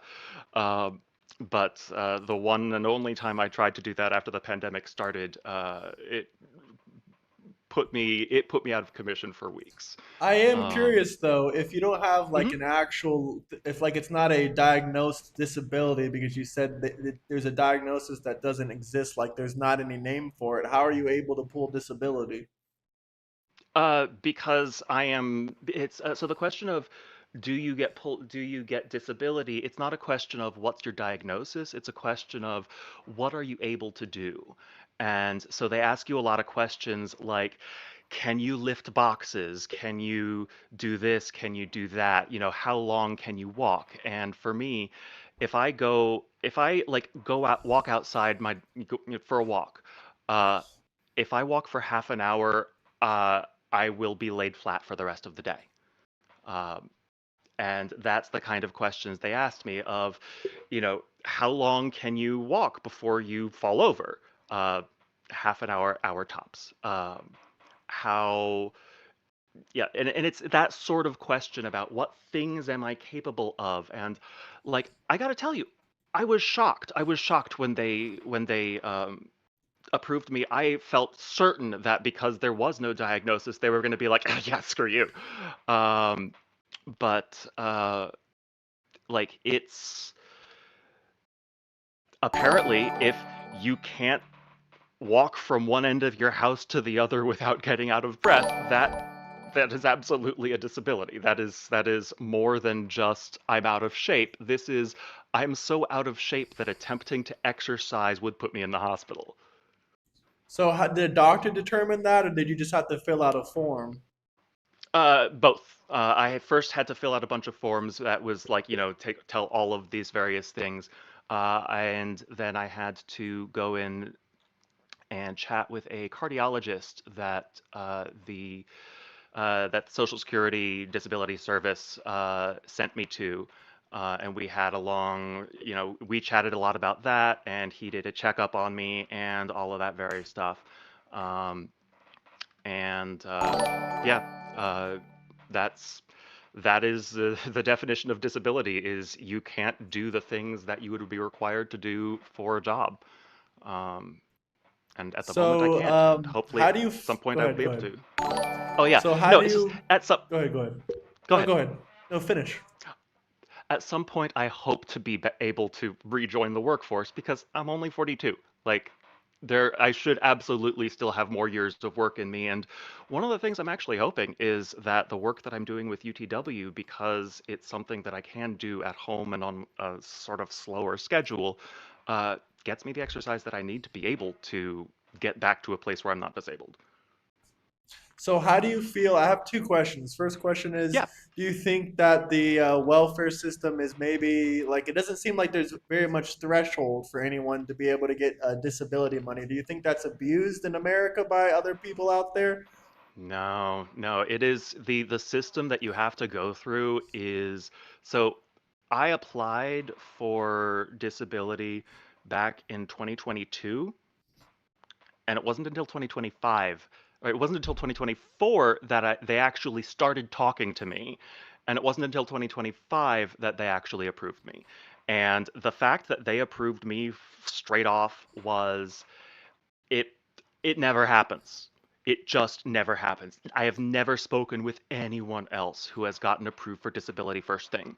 It almost always requires hiring lawyers at your own expense, which if you're applying for disability, you often don't have the cash to pay for a lawyer. Um, but yeah, I'd already decided that if they rejected me, I just wasn't going to bother trying to continue. Um, and then they approved me, which was yeah, so no, I don't think it's getting abused because it's extremely difficult to get in and they are so overworked and they just can't get to all of the applications in No, I any sort of a get timely that. I fashion. get that it's backed up, but just because it's backed up doesn't mean it's not abused. Like it doesn't seem like there's very stringent like requirements. I was never on disability, but I always thought like you would have to be diagnosed with like an actual like they would have to say, well, here's your diagnosis. You have this disability, Yeah, I thought and I thought that it was going to be I thought that it was going to be a diagnosis-based thing, but no, it's a capability-based thing. So regardless of diagnosis, regardless of if a diagnosis even exists, if whatever's going on with you is serious enough that you can't do the things that we have decided are here's what you need in order to do a job, that's how they do it, and it's no one who wants to just game the system is going to persist for long enough to actually be able to take advantage of it. So no, I don't think that there's any abuse of that going on, Are you like familiar with? Go ahead. I didn't mean to in any interrupt you. sort of quantity. Like I'm sure that there are some people who either lie about their disability in order to get the money, or who continue staying on disability even after they may have recovered enough to no longer be disabled. I'm sure there are people like that. I'm sure there are, but I am also sure that it is not the majority of people using the system because is so dehumanizing. It's like there are so many easier ways to game the system and get money than applying for disability. But have you heard about what Trump did to the food stamps? Do you know everything about that, or you just I know very little about that. I know that Trump did something that curtailed the food stamp program, but I don't know the details about it, and I was never on food stamps myself, so that's part of why it just never that relevant to me. But please elaborate though. Yeah, so the food stamp program, you're allowed to receive food stamps for, I believe, up to 3 months while you're unemployed. But after Hmm. 3 months, unless you have a disability or you have a sickness where you can't work, like maybe you get COVID or something and you can't work for however long, you either have to apply for a work program. You have to work 20 hours a week at this work program. It could be a vocational school, it could be Job Corp, it could be anything, or you have to work 20 hours a week, or you have to volunteer 20 hours a week. Otherwise, after 3 months, your food stamps get cut off. What do you think about that? Okay. What are your opinions? Well, that sounds a lot more like unemployment than food stamps to me. Like, what about women with like, I always heard the food stamps as the WIC fund, the Women, Infants, and Children fund, That's and it's something just different. I'm talking about oh, SNAP, is but it? I think yeah, those are Oh, two. okay. WIC and SNAP are No, two I different think programs. I thought that SNAP was the evolution of WIC, or is that something completely different? Here, let me see. I can look it up. I honestly don't Yeah, know. supplemental nutrition assistance program. I thought it was basically what WIC turned into, but I don't have. I'll take a look. I'll take a quick Yeah, search yeah, for please. us. WIC and SNAP are not the same. WIC is for women, infants, and children, specifically for pregnant, postpartum, breastfeeding individuals, as well as children and infants. SNAP is for anyone who meets the income requirements. And Oh, okay, okay. So SNAP is for low income folks, and WIC is okay. All right, that makes more sense. All right, uh, that makes me feel a lot better actually. Um, the one thing that I'd say is that uh, we have 7 million unemployed people in the U.S. right now, and we have that's not 7.2 million jobs, too, open jobs, yeah. So why aren't they unemployed? So because not everyone where are wants to those work these jobs? jobs. That doesn't account for 7 million though. Like that's 2% of all Americans there. That's one of every 50, and Americans are more Americans have a much bigger work ethic than that, as you can see, because usually I we don't agree. have an unemployment this high. I agree, Like but yes, absolutely, there are people in every population, including America, that honestly just want to be lazy. Um, I I'm wouldn't not even say sure that lazy. Just not everyone wants to dig ditches. yeah. And like that's sure, like not everyone wants to dig ditches. Not everyone wants to work a call Not center. Yeah, not everyone Not can be an everyone IT wants. technician or anything Yeah, like that. exactly. Exactly. It's there are the fact that there are so many jobs, but the people aren't in the jobs. It can't be explained by the people don't want to work. That I don't doesn't think that's that the that's answer. I think they don't want to. They right. don't have the And skill so set for the certain exactly. So it's jobs. the wrong jobs. So like there may be 7 million jobs, but if they're the wrong jobs, it doesn't help us. And part of, like we are transitioning our economy to this uber digital economy kind of a Yeah, thing, anyone can and work Uber Eats or something like that, or get some kind of money like hmm that if they're healthy enough to work. So anyone can have a, even if there's no jobs in their area, they can probably work one of these freelancing probably, type but not services. necessarily. Like anyone who lives in an urban or suburban environment can absolutely do like Yeah, the if you Uber live Eats way out thing. there But if you live in way the out in the country, sticks, yeah, yeah. you don't get you neither have the people calling for the service or the people offering the service. Um, so like yeah, I for people, especially for folks in rural areas, um, if there's no job nearby, then what are they supposed to do? Uh, Yeah, as far as the job thing, I'll hop back into that, but I did want to mhm. hear what you think about, like I said before, if they're not working or volunteering or going to a job program for 20 hours a week and they're perfectly healthy with no disability, how do you feel about their food stamps being cut after 3 months? Do you think everyone should just get food stamps if they want to live off the government forever, or how do you feel about it? I think that that's a decision that I think that both of those versions are valid, like valid ways that a country could go. Like, I think that there are absolutely arguments to be made both ways. Personally, I like the version where um the things which are basics are things you just don't have to pay for. Like, we have enough money in this economy to start doing some interesting stuff with it. And we could start doing things like there are some things, uh, basic food, basic shelter, basic medical care that you simply don't have to pay for. And then we could get rid of food stamps entirely. But we're already Because if we say, $40 trillion in debt. How are we going to afford free stuff for everybody? I don't think that's easy, possible. we Not cut food stamps. okay. Well, so we're going to Because pay for free housing by cutting food stamps?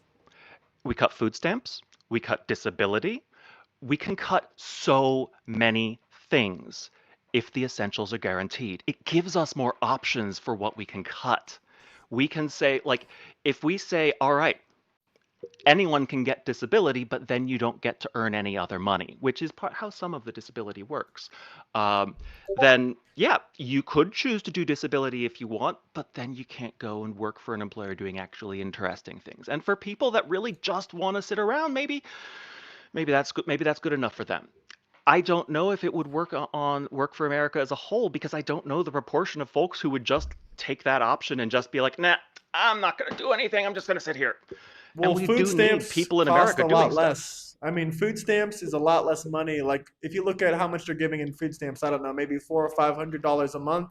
To rent an apartment or a house costs way more than that. So it would cost And a why is lot that? more money because food is Well, cheaper let's than housing. oops, ignoring housing for just a moment because I don't think because what I'm suggesting is not everyone can own a house. What I'm suggesting is there should be hostels that are run by the government and are free to stay at. I'm saying Hostels? that hostels, as in places where Yeah, I it's know not what a a hostel hotel. is. No, I've been to a Okay, okay, hostel okay. before. I wasn't sure. It was something I hadn't heard about before. But yeah, something like that. Not something where everyone gets a house, but something where if you've got nowhere to stay, you don't have to sleep on the street. Like we've got some homeless shelters. I think that it should be there should be government subsidized, very very low, y- like not slums, but like just very basic apartment block housing that people can just be like, okay, I don't want any of the nice stuff. I don't want any of the luxury stuff. I just need a place to put my butt and set my purse down. Like, But and hostels are like rooms that are, it's like a hotel, but everyone shares one yeah, room and there's like bunk beds on each side. So how is that going to work and with all these people? Like none of them are, like you said before, some of them are just it going would to have, sit around and live there and do yeah, nothing. Like it's like yeah, and the and so what? hostels, a lot of people steal from each other as well. That's another thing you got to worry about because I've stayed in Hmm. hostels before when I was Yeah, younger, and you part, always have to worry about people stealing from you. So it's yeah, not really a and good part of the reason environment to live in. Yeah, it's not. It's not great, and And that's it's on not really purpose. motivating. It's kind of it's like, some people might even say it's worse than being homeless because you have to deal with like other people that you hate. You might hate them, or they Hmm. might steal from you, or they might do drugs right in front of you. Some Which people would means that it's rather not just going to go get live under a abused. bridge. Which means that it's not going to get abused. The only people that are willing to live there are people that actually don't have another choice. And the people that actually do decide to stay at these low quality government free housings are not going to, it's not going to be everyone because it's gonna be kind of a crap situation. If you have any means at all, you're going to want to actually get a place that you pay for. But it means that you won't die. You won't die of heat exposure. You won't Well, we die have of Section freezing 8 to death in the already. winter. We We have do, Section 8. and that's pretty good, but It's it's still not backed up a free. lot, but It's first off, it's backed up, and second off, it's not free. And third, it's designed to give people we have a homeless basically shelters. Those are American standard. free. Yes, homeless shelters are a lot more like that, but they're only for transient. Like you can't say, "All right, I just want to stay in this for the next year." You're Yeah, not you allowed to. shouldn't. You shouldn't though, unless you have like a mental illness. Like it shouldn't take someone a year to get Right. a roof over their head. They should But what start I'm working a saying is that job we and could have. saving. Yeah, but we could, for someone who either doesn't have the right skills for the jobs in the area, or maybe like they are expecting a job to open up like 10 months from now, and they need to be in the area, and they're not going to have an income for the next 10 months, but they're not going to get another job because then they would have to stop after 10 months, and they want this one.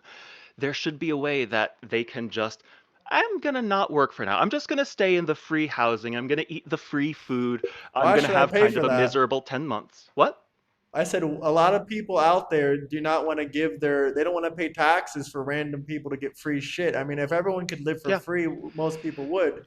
Most people would rather I'm use that money not to help their necessarily. friends or family. I mean, if I could live for free, I would.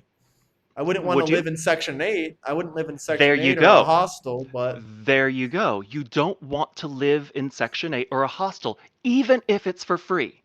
And that's what we would be offering people. We would be offering people, here is just the basics, like the really kind of dregs of the coffee pot basics for we will make sure you don't die. Like that's all I want. I want for it to be fairly guaranteed that as long as you don't like jump off a bridge or something, you won't die. But right now, the question of do you die is tied to have you found a way to work within the system? And I I mean, if you think live that outside, you're not going to die. Humans lived outside some for will. hundreds of years. Yeah, Yeah, you could get, it's there true. could be an issue with your medical But issues. Sure, you're more prone to have health risks. I'll agree on that. But a lot of homeless people want to sleep on the streets because they do drugs all day. maybe they do. Honestly, if I had nothing whatsoever to do and I had access to drugs, then I'd probably also do drugs all day. I'm reminded of some studies about heroin in rats where it was shown that, yeah, the rats will absolutely just keep pressing the heroin button until they die. Unless they are in a good situation. If they are in a good situation, a community with other rats, then they don't have the need to go to the drugs. And so it's kind of absolutely there are some people who are just drug addicts and are just like they just don't care about anything else, but that's not going to be all of them. And if we make it more possible for people to slowly on ramp into our society, then more people will enter our society. And when I say our society, I mean the society of people who do a job and earn money and all of this. What I want it to be is that you don't die while you're still trying to figure out how to live. Like you won't have any of the nice fancy things. You won't have a PlayStation. You won't have caviar, anything like that, but you won't die. And right now, if you don't have money, you will die. I And know plenty of people that that lived outside and got back on their absolutely, feet and they didn't die. It's not like if I just absolutely, start but living outside, I'll magically just die. Like you can live not outside as long magically. as if you're doing drugs, if you're living outside and you're going to the emergency room whenever you have issues and you're not doing drugs, I think you'd be good for like decades probably. unfortunately, that's not the case for everyone. Some people have, like, Health there issues, are yeah. cases, some But people how have is health it? issues that make it more difficult for them to live outside because the thing that, like, yes, humans have lived outside forever, but humans have lived outside forever in a world where you can go and just scavenge for food. You can go and find a berry bush. You can go and find a tree and get a fruit. You can go and kill a deer and It's eat some easier than venison. that now. It's literally easier than that. You just shake a cup and you If get you free have money. money, No, you can shake a if cup you and people have will give money, you it's money. easier. People give you Uh, a homeless free food and free money all the time. And where's the incentive yeah, if we just say you don't need to work, you can stay in a house all day, do nothing, we'll pay for it forever? Or even whatever you uh, said, hostels. Where's the incentive? Because a lot of people are okay with the bare minimum, and it's not you're really not. good for. Well, yeah, because I'm a You're highly not. ambitious people, but the majority of Exactly. America, I would How argue, is okay with the bare minimum.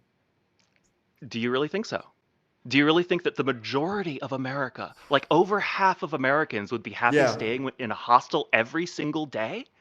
if it was Like, free I and they can't could do see it. drugs, I'm even if it were free, even like there isn't gonna be drugs in a public government run hostel. But like even if it's free, yes, there is absolutely going to be a percentage of America that's going to say, yeah, let's do it. And the question of how much of America is the kind of person who would a just decide large to do this. percent, a large percent. I won't say the majority. I'll retract my statement, but a Yeah, very, yeah, very, very thank you, thank large you. percentage. Very, I very, don't very know what I large. don't know what the percentage is, and that's something that would have to be studied and had to be taken into account because if that percentage is as high as like 20, I can't. So first off, to me, that seems way, way too high for me. I don't think that would be the case. I don't think that any percentage over 2% would be even plausible.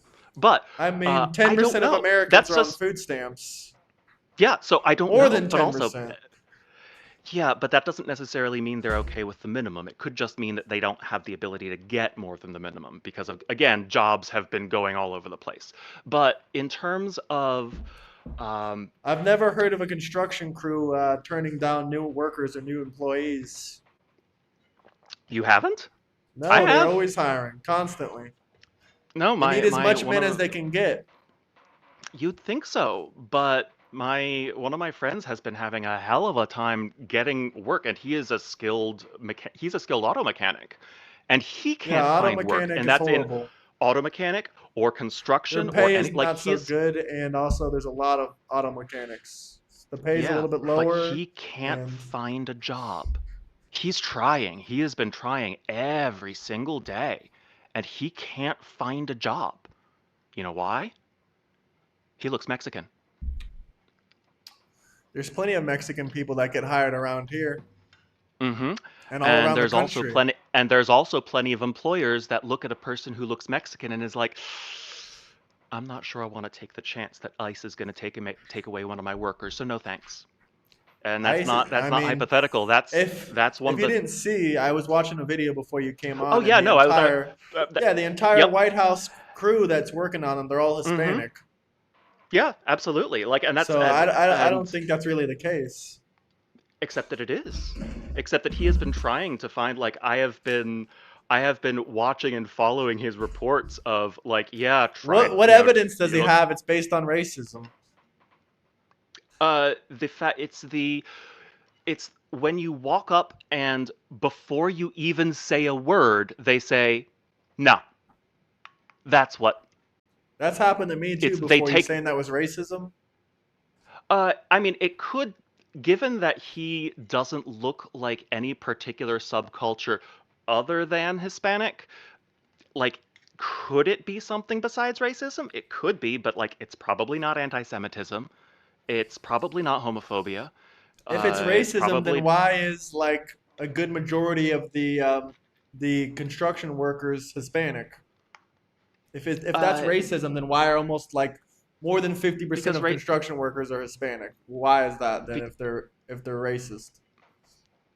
oh, I'm not saying everyone is. I'm just saying some people are. I'm saying that there are some people who are employers that are racist and that right at the moment, like for the last it has gotten, for my friend who has actually been trying to find work, um, it has gotten significantly harder to find work over the last couple of years because more 26% people are of scared. go ahead. 26% of automotive service technicians are Hispanic. Hmm. And how many more And what Hispanic about people white people? want? White people are being deported. What about people that look like they're Russian and Ukrainian? Those are among the highest deportations among the white population. Right, and those people, when they go to look for a job, aren't generally getting turned away on first sight because they're white. Um, and like that's they have different things that they need to worry about. Presumably, I don't have any. So you think white Like people have a special white privilege to get hired faster than any other ethnicity or any other race, even though black and brown people take up majority of multiple industries? what's the thing that I'm more interested in is what's the proportion in those industries. Um, They're the overwhelming majority of the workforce of multiple industries. um, So the question of do I think that white people have a particular privilege? I assume that you're talking about specifically in America. Like we're not talking about the worldwide here, because things are very different for white people, black people, whatever color Yeah, people in different parts of the world. But in the U.S. in particular, um, I would say that the fact that the majority of people, uh, so the question is it racism if there are a high percentage of people in these jobs? And what I would say is let's look at all the industries, not just some of them, and let's look at what the difference in proportion is between the actual population and the workforce. Because I would expect that that black people and I would expect that people of any non I don't know, whatever. Uh,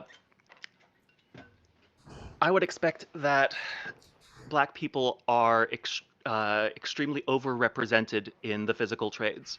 And I can tell you with certainty that black people are extremely underrepresented in the technical trades because in like the kind of job that I used to have. Um, there that's are a yeah. lot more white people. There's a much higher percentage of white people in engineering jobs than percentage of white people in the population. And what you expect, because I'm hoping that we can all agree here that color of skin doesn't actually have impact on any particularly extensive impact on like how does a person develop. Like, yeah, there are some vague, differences in various Well, people from physical. various Well, I places. would say physically, yeah, sometimes. Sometimes, but from what I've seen, it is the difference between difference in sexes is way bigger of a difference than difference in heritage, from my knowledge. And difference in sexes is already like minuscule. Um, It's massive, actually. I mean, the average height for a female is like 5'1". The average male height is a 5'8". White men are taller than black men. Men are normally stronger than women and taller with broader shoulders and more muscle mass, more bone density, different pelvis. And as far as I the mean, this is all NBA, true. that's like the NBA is like 87% African American, even though white Oh, people yeah. statistically are taller. Yeah, but so there's more than just average. Like when you're talking about a population distribution, you can't just say average. You have to say average and also distribution. Average and how far does it deviate from the norm, or how far does it typically deviate from the norm? So if you can say that. Hang on, I'll back away.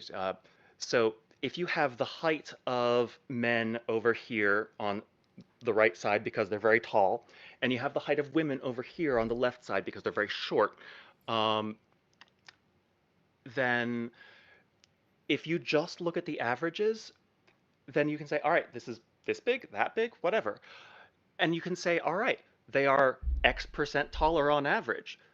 But if you then zoom out and see that those averages are part of peaks that extend all the way over there. Like, you're talking about one bell here and one bell here, and they're basically the same curve. What are you trying Um, to say? what I'm trying to say is that you have to be able to say not just You're trying to say that men there's are on average. outliers. Yes, Of course, there's and outliers. and and Generalizations are and still true, though.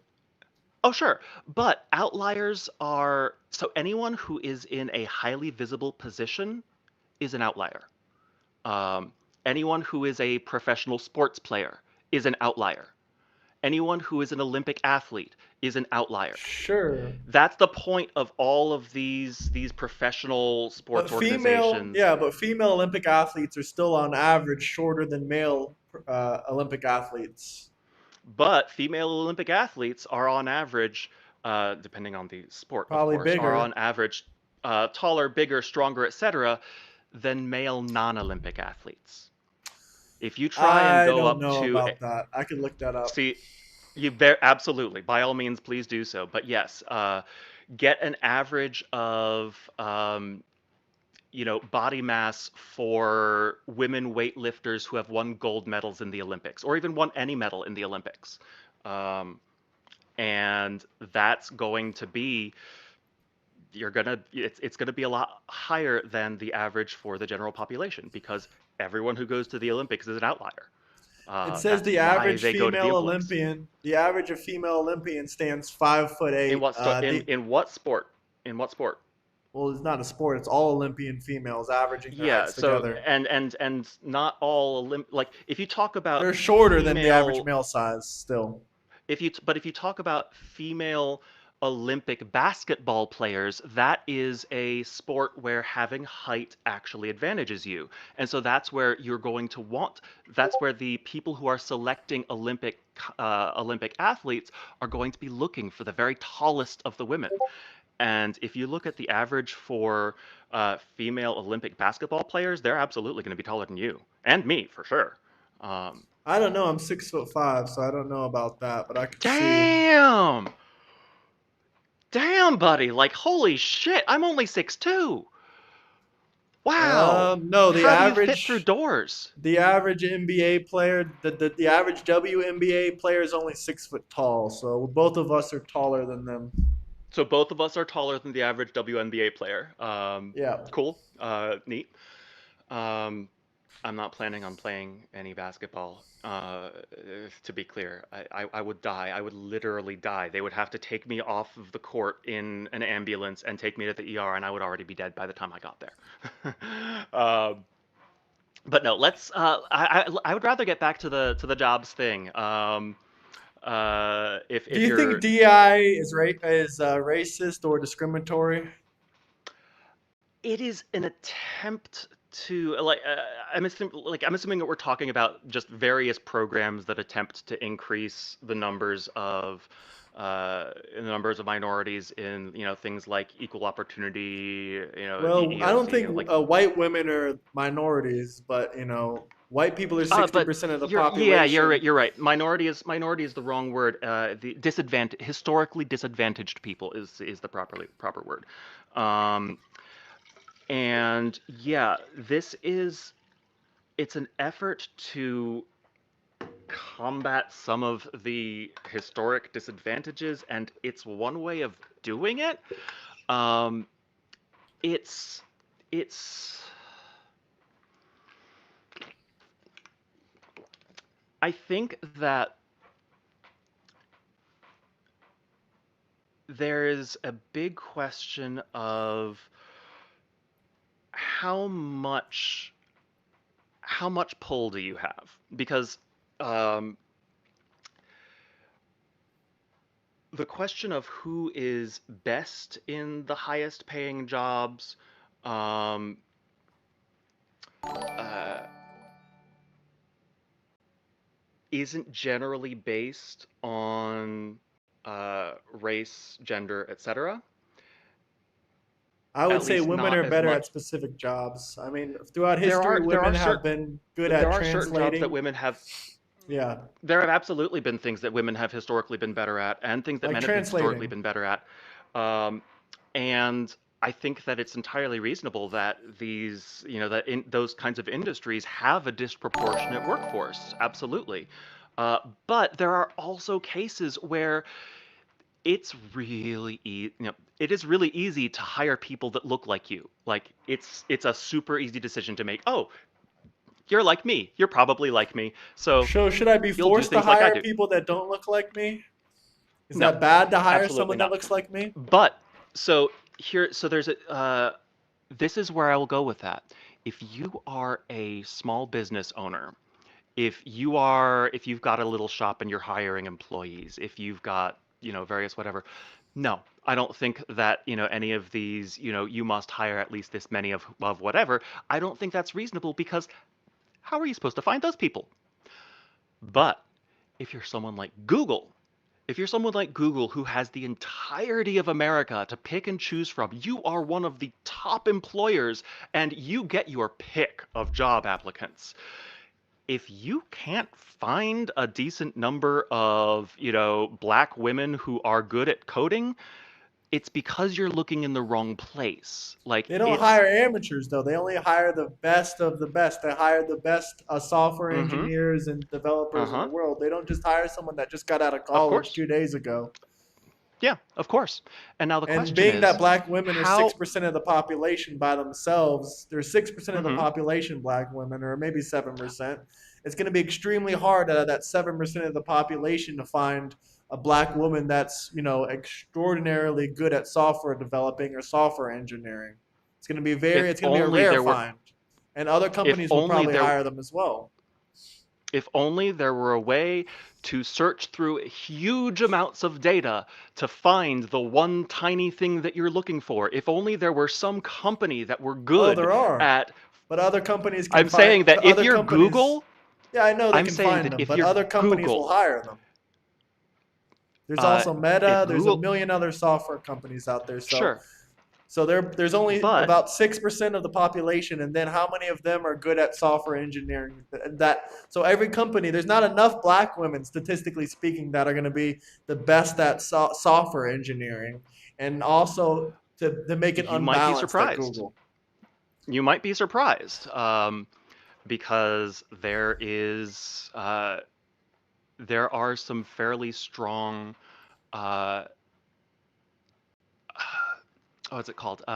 Not organization, whatever. There are some fairly strong organizations that are specifically targeting any all sorts of various kinds of demographics to get them more into technology and whatnot. Um, and so it means that those people are uh, raising the percentage of, say, black women in this case, who are fantastic coders. And that means that, yeah, there are going to be people who fit these definitions and also are among the very best in the world. Well, black And women are only 6% of the population, and they already make up 3% of the software engineering workforce, and why only isn't it six? 0.5 because not all black women go into software engineering. That's why. Right, but of the like let's take rather than dividing America up in terms of race first, let's start out by here we've got the entirety of the population of America. Let's split off just the very, very, very best coders. And then if we look at that tiny slice of outliers of where are the very best, what percentage of that are uh, are people who are black women, are people who are various other things, and it should be the way that population You're distributions saying it work, should be the thing proportional. one would expect that Yeah, but if how do you there are no decide between a regular software engineering and someone that's extremely skilled? That's kind of hard to differentiate. That's kind of hard to separate the oh two. yeah, Like, it really is. so Having we having can't done a even lot of figure that out. hiring work and hiring myself, yeah, it is really difficult to figure out who is going to work well. And I think it's already kind of disproportionate that there's 6% of the population, yet they're 3% of the software engineering. Half of black women do not go into software engineering. That's not those numbers don't add up. Black women are That's 6% of the population. Out of those right, but software 6%, and but 3% of them. that's not how it's if it's 3% of Okay, you're saying all it should be software. 50% then. No. If you take all software engineers, let's come up with a number for how many software engineers are in America. Let's say it's 10 million. It's probably more, but let's say it's 10 million software engineers in America. Um, if we say 3% of that is black women, then that's going to be 300,000 black women software engineers. But the total population of America is 300 million. So 6% of 300 million is going to be, I can do the math in my head. We're kind of straying away from the topic at Yeah. hand, though. I was just asking you if you think DEI is racist or against the Civil Rights Act or unconstitutional or anything like that. Do you agree with DEI practices of giving business owners tax write-offs and other incentives to hire DEI hirees rather than just hiring people based on skill and merit? If the only difference that's being made is that they get a difference in their finances, then yes, I am very much in support of that because it is a way of using the power of capitalism to enact social change. And I very, very much like the using the power of capitalism to enact social change because it means they don't have to hire anyone who doesn't fit that criteria. But if they put a little more effort and actually find people who do fit those extra criteria, they get a bonus. And so they can actually just use the how much does it cost versus how much is the benefit I'll get, and then they can just, do it in the boardroom. That sounds great because it's not a penalization. It's just But it is hey, towards white male. Anyone that's a white man well, would be put on the bottom of the list because black women, black men, and white women also get tax deductions. Why, if you're a white male, there's no incentive to hire you. Why everyone else gets a tax deduction for your business sure, there's or incentive other to hire incentives. you. Sure, What's your there's incentive incentives? to That hire you're you. good? You would have to be extraordinarily better than everyone else. If there's a black woman, Black that's women just only make up Black women only make up 6% of the population. You're not going to find enough okay. software engineers that way. What if you live in a black neighborhood and you want to work at? What if you live in Detroit where 7% of the population is white and they're giving incentives for black people to work at a specific job? You're already outnumbered by the black population, and now they're also Why giving is it so important that you work incentives at that job in particular? because you live in Detroit and there's no other jobs. All the jobs in your area are filled by black Okay, people. so there's the question. If there are no other jobs, then that's a problem. But No, you live in if Detroit. we have enough 96% of the jobs, population is black in Detroit. no, I don't care Very, I don't care very, very high. how much the population is.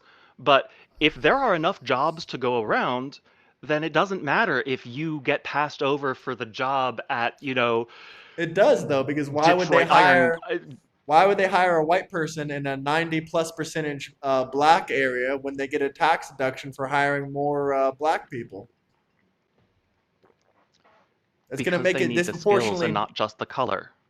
Well, if they need just the skills, not the color, then why are you going to incentivize people to hire based on color? Because we're trying to address some social issues. But this person already lives in a majority black city. Why is that? That's very weird that it's a majority black city. So you Especially think after, Detroit? You think it's weird that Detroit is black? Is that what you're trying to say? Yes. I mean, Yes, it's a long, I think it is long weird. history. I think it is weird. I think it is weird for. I think it is not weird. Suspect. That's the word. I think it is suspect to hear that the that the demographics of an entire city, one as big as Detroit, which is fucking enormous, is so far skewed away from the rest of the population, and that makes me wonder if there's something else that needs to get addressed there that is far outside the realm of like DEI and hiring. Well, that's a whole nother topic at hand. But what do you Yeah, think and about? it's not. There is something I'd like to bring up here. American First Legal Group had a victory when they sued Southwest Airlines, and Hell Southwest yeah, sue Airlines, Southwest Airlines. they agreed to abandon illegal DEI practices following a federal civil rights complaint filed by American First Legal. So they found that they sued this company and they found that they were in direct violation of the Civil Rights Act solely because of I their mean, DEI practices. that sounds like our legal system doing its job. Well, then that would make DEI practices against the civil rights movement. I mean, didn't Martin Luther King himself Again, say that he I'm wanted to judge people based on their quality of character, not the mhm, quality of their, or not the content of their and character, that's not the very good color for of their him. skin? And that's very good for him. Um, I would be okay with an America that loves DEI. I would be okay with an America that hates DEI. The only thing that I care about is that it's Americans who get to make that choice. Like, if we are depending on, I'm not trying to override, whatever America believes our social mandate could be. Like, if America, speaks up with one voice and says no DEI, then absolutely, we should be in an America with no DEI. If America speaks up with one voice and says, actually, DEI is pretty nice, then we should live in an America with DEI. Like, that's my opinion, is that we should follow whatever America actually believes, and that requires actually finding out what America believes. And we don't have a lot of very good ways to do that at the moment. Well, I'm just saying, I believe black and brown people and women are so good at their job that they don't need. Clarification, you don't know if I'm a man or a woman. Sorry, continue. I was just talking to your chat. Okay, no, you're good. I think women and black people and people of color and anyone that would be included in DEI other than maybe disabled people do not need any incentives to be hired whatsoever because they're very, very skilled, they're very intelligent. Black people make up the majority of multiple industries. I mean, I can't name Hmm. too many off the top of my head, but I do know they make up the majority of the NBA. So they're very Yeah, skilled athletes. And if we're going that's to why do as long as DEI, it why don't we get DEI for white people to join the NBA more? It's a good question. White people are But statistically that's one of the taller. reasons that having it not be a regulatory thing, but rather a financial incentive makes it much, much better in my eyes. Um, like if it's you will be fined if you don't if you don't meet these numbers in your hiring practices, that would be unfair. Because it's so easy not to. It's so easy to get into a situation where you can't. But if it's just, yeah, there's an incentive that if you put in the extra effort, or if you happen to live in an area where this is easy, that you get, yeah, yeah, that sounds like the way that we do capitalism. I'm okay with that. Um, Well, then that sounds like you're against DEI. I get that you want uh, people to be able to vote on what they want to vote on. I get that. You believe in democracy and allowing the people to choose. But at the mhm. end of the day, you have to decide which way or another. I don't actually. So you don't really care about DEI or No, I if we don't get have to them or not? decide. I don't have to make that decision because I am not in power.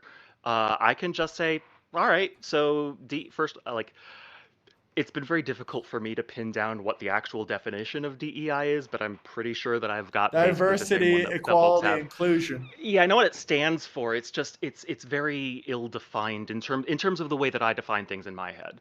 But like, I don't have to decide because I'm not part. Like, I would have to decide if I were If it someone was that on did your hiring. voting, if you had to vote for it, would you vote against it or for it? Big question. It would depend if it is in the form that you were talking about, where it's just an incentive. And mind you, this lawsuit happened where they said 50-50. I mean, a literal lawsuit said that they were violating the Civil Rights Act. I mean, if I seen Yeah, that, I I would would go, say it's basically saying it is racist. It is against, our Civil Rights Act. If it violates the I Civil mean, Rights Act, it's like racist automatically, is it not? like, it is a thing that changes how corporations are affected based on people's race, and uh, I'm not thrilled about that. Like, I don't love the idea of race going into it, but we also live in a world where race does go into it, and so having something which applies a gentle social pressure, I'm going to go ahead and say, yeah, I would vote for it if it was in completely in absentia that yes, there should be a way to provide small incentives for corporations changing their hiring practices. I don't think I would not vote for it if it were corporations must change their hiring practices or they'll be penalized. What do you Um, think about like should black companies like black businesses that are large corporations should they be forced to hire white people or white women with this DEI practices? Because I'm guessing that's what it should entail, or that's what I it would would say entail. that the best I would say that the best DEI system would not be one that mentioned race or sex or anything like that in the statute itself. It would be you are incentivized to get your corporate demographics to as close to America's demographics as you can for But what if given you your live in a white industry, given your area. what if you live And in a that's the white question. Like, area would this or a black mean neighborhood? that yeah, that's a very good question. Like that's what I would want to dig into. Like should this be you are incentivized to match the whole of America's demographics, or are you incentivized to match your state's demographics or your city's demographics? I think probably it should be different based on how big you are, what kind of a company you are. Like if you're running a restaurant, then the demographics of the employees at your restaurant should probably match the demographics of the town or city where the restaurant is located because Did, you want to hire people who are local.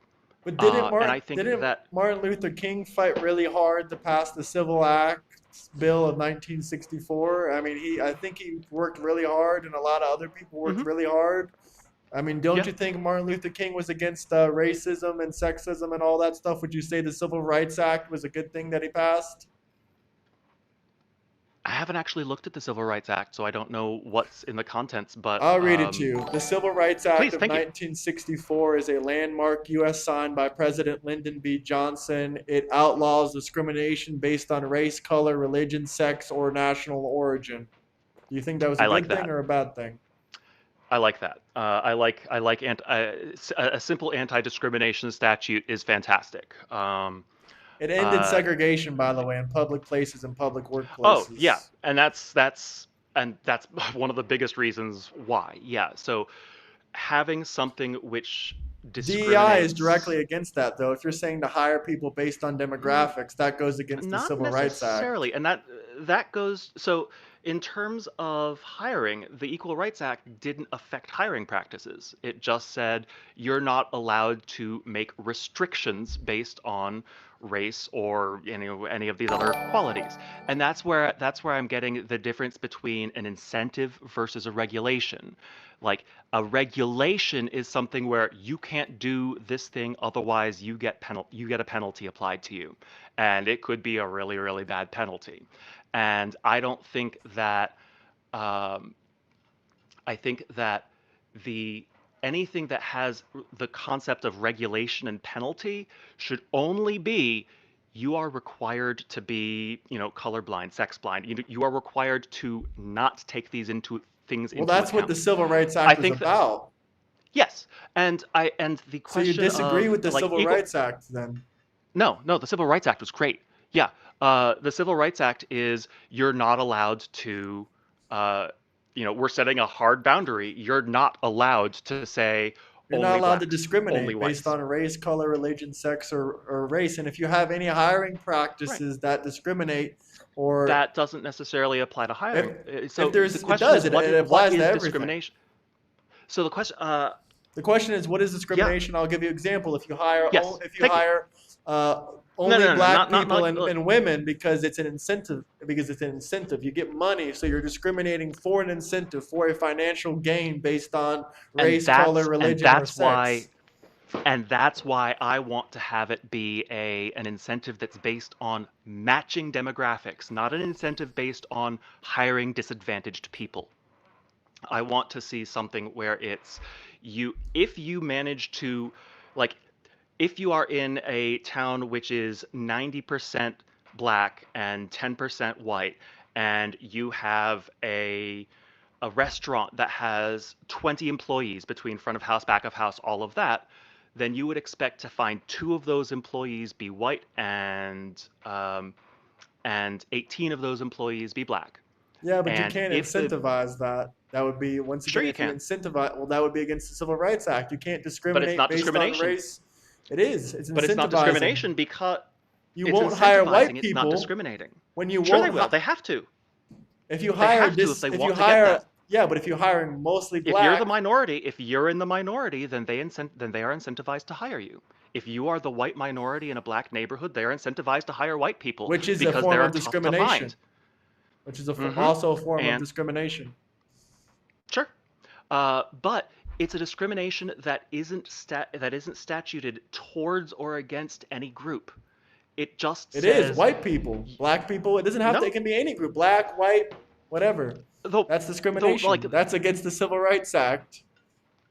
only if we say it is. No, based on the law that was passed.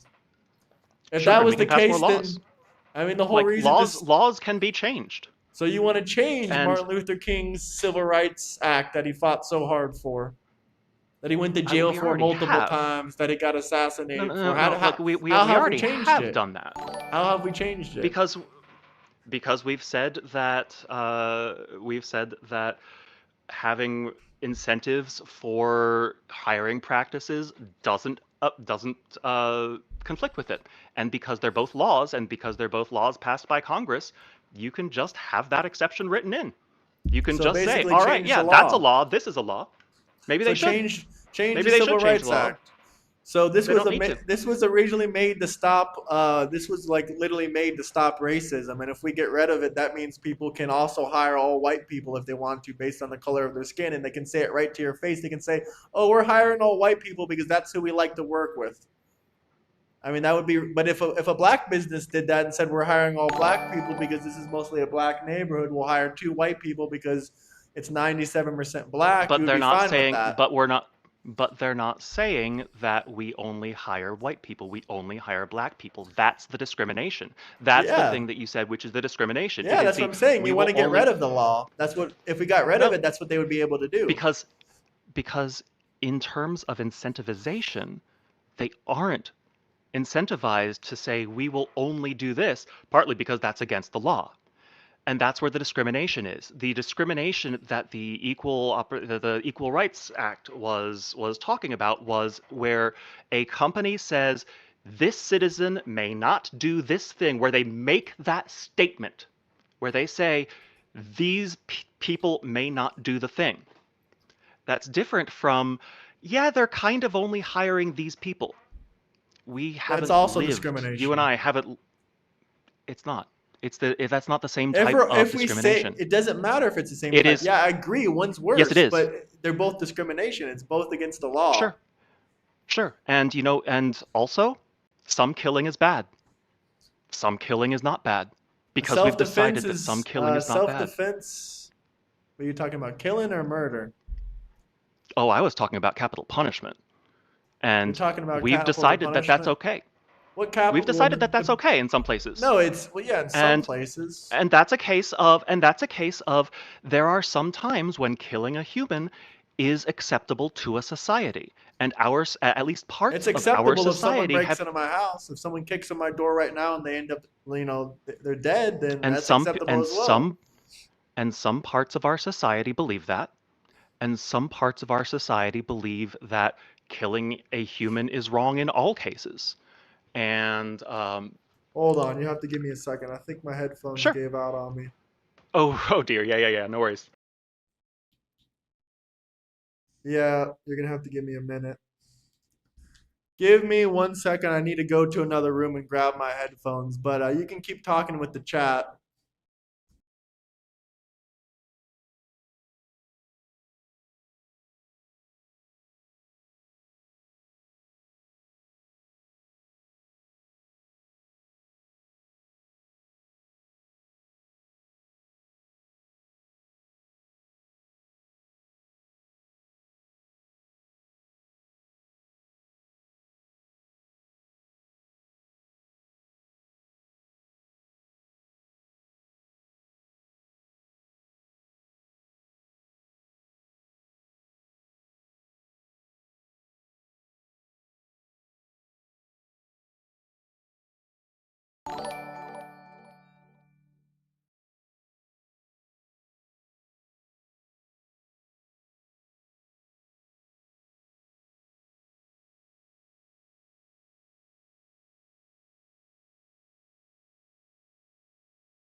I'm back, guys. I don't know if it was my headphones that died or if it's on their end where their audio stopped working.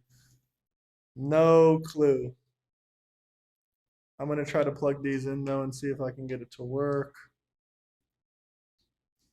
Let's see.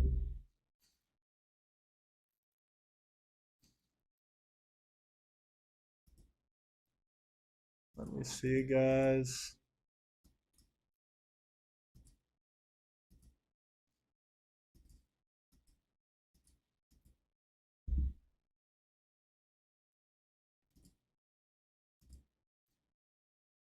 Okay, should be connecting now. Try saying something. Yeah, I can hear you now.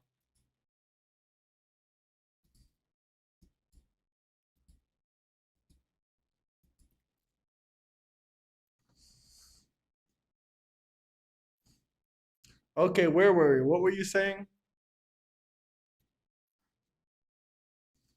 We're talking about DEI.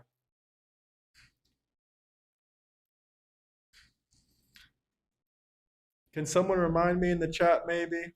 Oh, yeah, you were talking about hiring practices.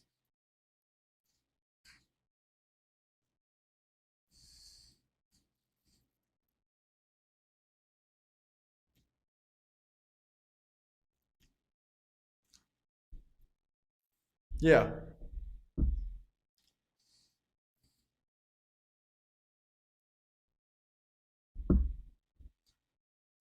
Well, yeah, murder and self-defense are different, and also capital punishment is a third party as well.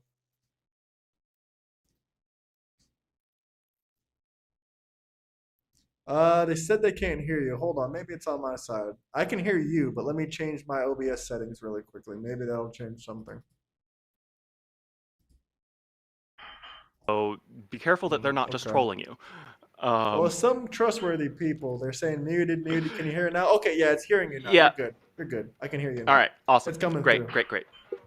Sweet. Yeah. So we know like the same action of one human kills another human. In some cases, it's a crime, and in some cases, it's justified.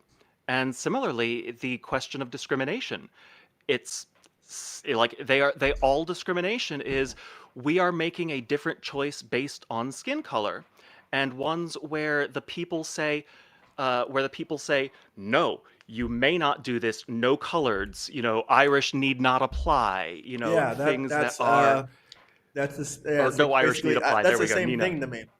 That's like Yeah, same exact yeah, thing. absolutely. I have Irish heritage, so absolutely I have feelings about that.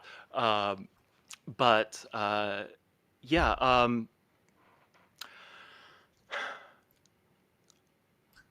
I don't see that any type different of than that saying type of I don't see any difference honestly. Both are based on skin. One might be a little bit more both are based rude. on skin.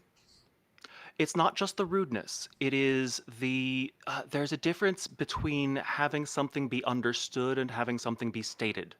When something gets stated, it means that you are making this statement to everyone, and now everyone is aware of this, and you can't claim not to have been aware of it. You can't be like, oh, well, I just figured I'd apply it anyway, just because I figured, I don't know, I may be a, You can still whatever try to apply. ethnicity. You can, well, yeah, but if they have said none of these people, If they if they say have we have outright DEI said that, practices, we don't need any more white men in here because we're not going to get our tax deduction. Versus if they say we're not going to hire you because you're black, I don't see any difference in that. uh, that's not what they're saying. Well, they can't. They Speaking basically speaking speaking as someone who used to do hiring they're not in going tech, to and say that, but they are when they say you're rejected and you notice they got 20 new black employees and you're a white man. They basically they didn't hire you because of your race. maybe not. It's tough to say. And that's why I would suggest you sue them. Well, like I Of mentioned before, because there was already a and lawsuit that said they violated the right. Civil Rights And Act here's and because of here's the and DEI here's practices. and here's where the suing makes sense, is because when I say you should sue them, it is not they have done a wrong. It is they may have done a wrong. we need to figure out, because it's entirely plausible that, let's say it was a software development role and you saw that they hired 20 black guys and they didn't hire you, and it's like, what the fuck? And so you sue them, and then it turns out that these particular 20 black guys just happen to be like the coding gods of the universe, and you discovered that, and it's like, oh, well, yeah, I guess I'm not gonna get hired in that case. But you don't know, and that's the part where you have a lawyer bring suit against them, because what happens then is you get discovery. You get to find You out. can't You figure get out you, if it you get was to tell them. racist based on discovery, because even if a white man and a black man have the exact same coding abilities, the exact same programming abilities, the exact same college degree, that's still not. People don't hire all the time based on, just because you have the same skill set and one person got the other job doesn't mean it was based on race, because maybe the Mhm. personality There goes are better so with the many. team. Yeah, absolutely. There are so many reasons, and So it's impossible to that's prove why that. discovery. That's why It's DEI not. shouldn't even be a thing, because we're not going to ever know if it. All we know is they got incentives, tax deductions for hiring black or brown people, or white women, or disabled people, and that's discrimination based on skin. That's against the Civil Rights Act. I mean, so it's not against the Civil Rights Act if the legislation says it's not. It may be against the spirit of the Civil Rights Act, but it's not actually against the law if the law has I already mean, said it's the not. law took it to Um, court, and they said it but was against the Civil Rights Act. They lost the but lawsuit. They took away their DEI oh, well, then in that case it practices. is against the civil right. Yeah, but the whenever in a corporation, when someone gets hired, it's not a single person's decision. It is a whole bunch of people that have all sat down and talked about this potential new hire, and they have talked about the various things that they learned from them about their skills and about how they interact with people that are already working for them and all of these other things. They sit down and they have this conversation, and eventually at the end of that conversation is a decision. Do we hire this person? Do we not hire this person? And if you sue someone because they didn't hire you, then the court can say, you need to give us the records of that conversation. We need to see what you were talking about in that room before you hired them, and that's how you can prove it. Because if the people in that room actually said to each other, oh, yeah, like, I would love to hire this guy, but he's white, and so we're not going to get our thing. If someone in that room said that, then yes, that's absolutely discrimination. Um, and that's how you can prove it. And that's why corporations are trusted in different ways than people, because you can't just reach into a single person's brain and you can't just reach into a single person's brain and figure out what they were thinking about a thing. But in a corporation, in a lot of cases, you can. Because remember, these aren't people that are trying to cover their tracks or anything. These are just people that are trying to hire people. Having been in that room before, the people that are making the decisions don't give a fuck. They don't care if the company gets to make its tax benefits.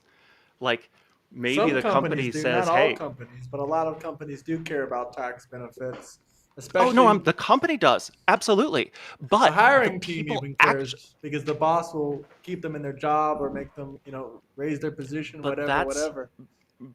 but that is separate.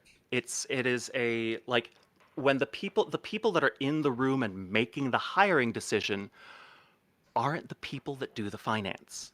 That's how it, unless you're hiring for finance. If you're hiring for finance, then the people in the room do the finance. But if you're hiring for engineering, the people in finance don't have a say in it. And it is the engineering teams and, So who's going to meet the DEI the quota then? uh, the you might get scolded afterwards. You might get You might like lose your there. job. You might So get fired if you don't meet a quota that they give you. yeah, that's not how the quotas work in any company that I have seen. Certainly none of the big tech companies do anything like that. So if I look up DEI Because quotas for big tech, you're telling me there's not going to be anything? you probably will find stuff there. If you search anything on the internet, you're going to find stuff. Like, look, you're going to have to dig a little deeper, but you're Meta absolutely and going to Google find used to things. do DEI before in the last Mhm. administration, I believe they used DEI And practices. and there is a specific restriction, which is you can't just tell your people you need to do this, because that will come out in court, and then you will suffer a penalty that's much worse than the benefit that you would have gotten So you can't even from admit the to actually being, you can't even admit to hiring based on DEI practices. Otherwise, they're going to I take you mean, to court and say that it's a civil right, rights right. violation. So Yes, inherently, and it's that's and that, illegal. It's like dealing drugs. You can't talk about it because it's a crime. It's illegal. yeah, but not when you make it impossible to talk about a thing, you actually change how things happen, especially in corporations, because the only way for corporations to let the other people in their like what here are things that the finance folks in a corporation could say to the people who are doing hiring. It is, please try and make sure that you're not judging people based on race. Please make sure that you are that you have gotten yourself a bunch of candidates who are with diverse backgrounds. Please, like, they can say that. What they can't say is, we need you to hire at least this many black people, and they don't. What's happened Because before in the if they said that, past? it's happened in the past, yes, and then people have gotten sued and they've gotten taken for millions of dollars. So And they legally yeah, can't even they're do DEI. They have to keep it in secret. I mean, that tells you that something the law either needs to be changed or it needs to be banned because it's racist and it goes against the Civil Rights Act. but you were just saying they're not doing the DEI.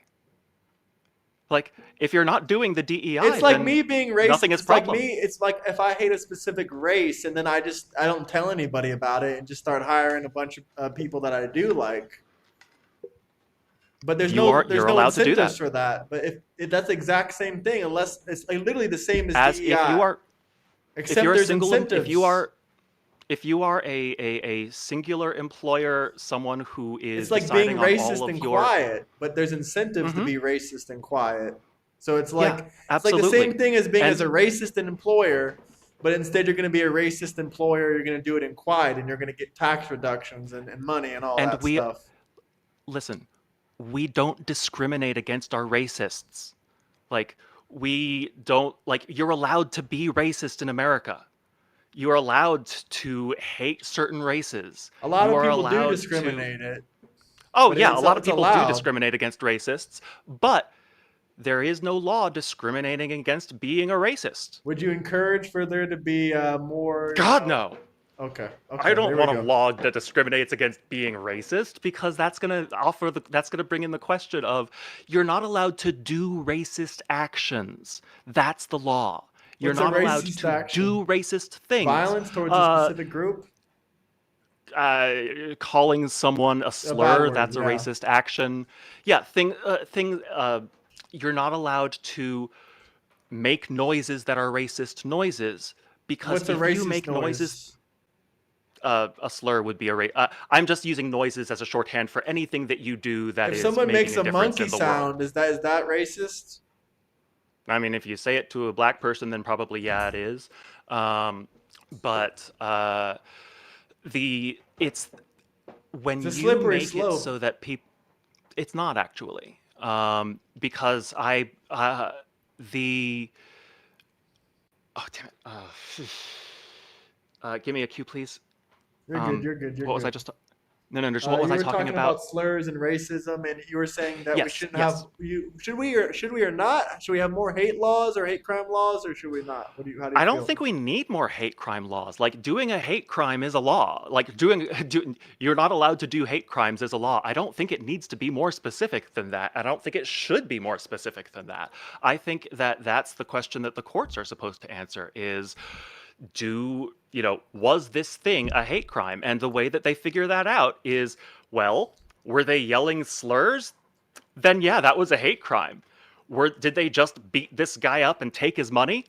Yeah, that's just a crime. It's just a regular crime. And that's where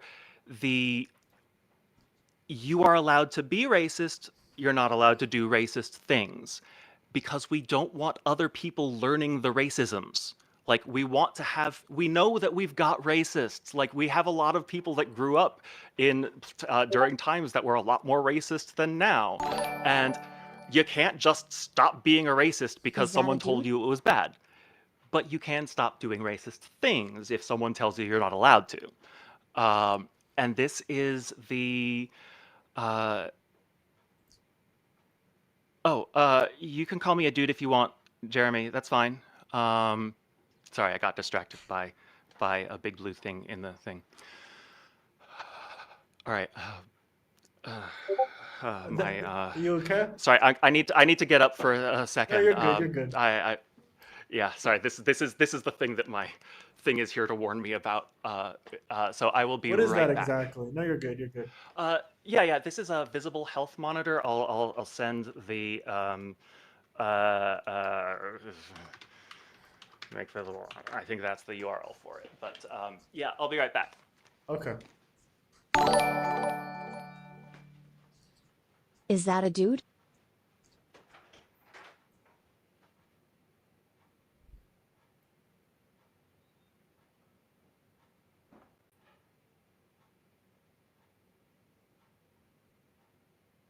If you guys have any questions or comments, you can drop super chats. As you can see, all super chats are literally read out loud by the TTS bot.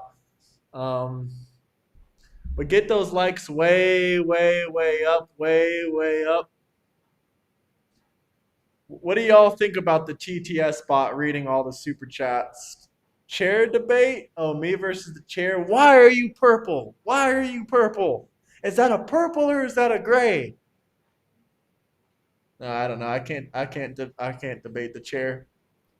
But you guys can get those likes way, way, way up there. We do have 360 people in here. That was you guys like the TTS spot, or what do you think about it? I just put it on the day. Yo, sorry about Welcome back. No, you're good. Are you all right? You feeling good? Yeah.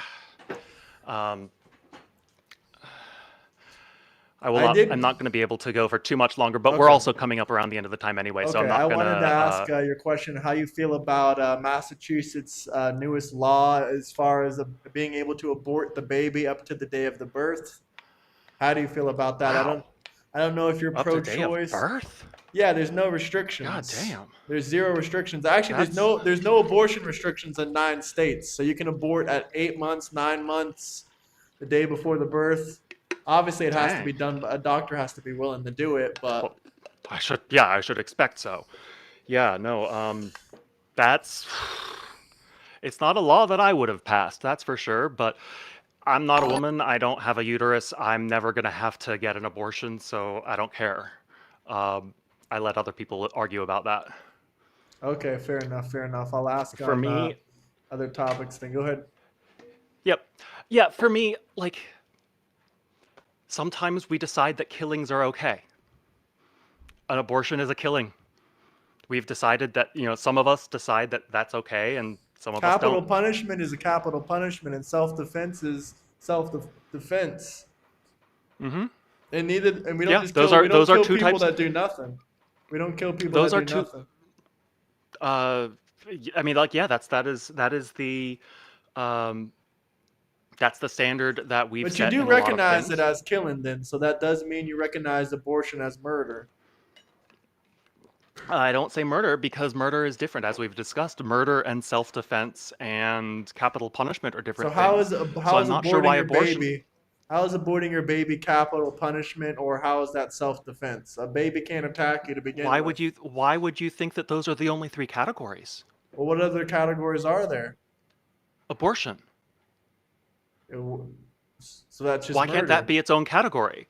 Like we are like that's what America is trying to decide on. Like Even we're trying to make up our mind on.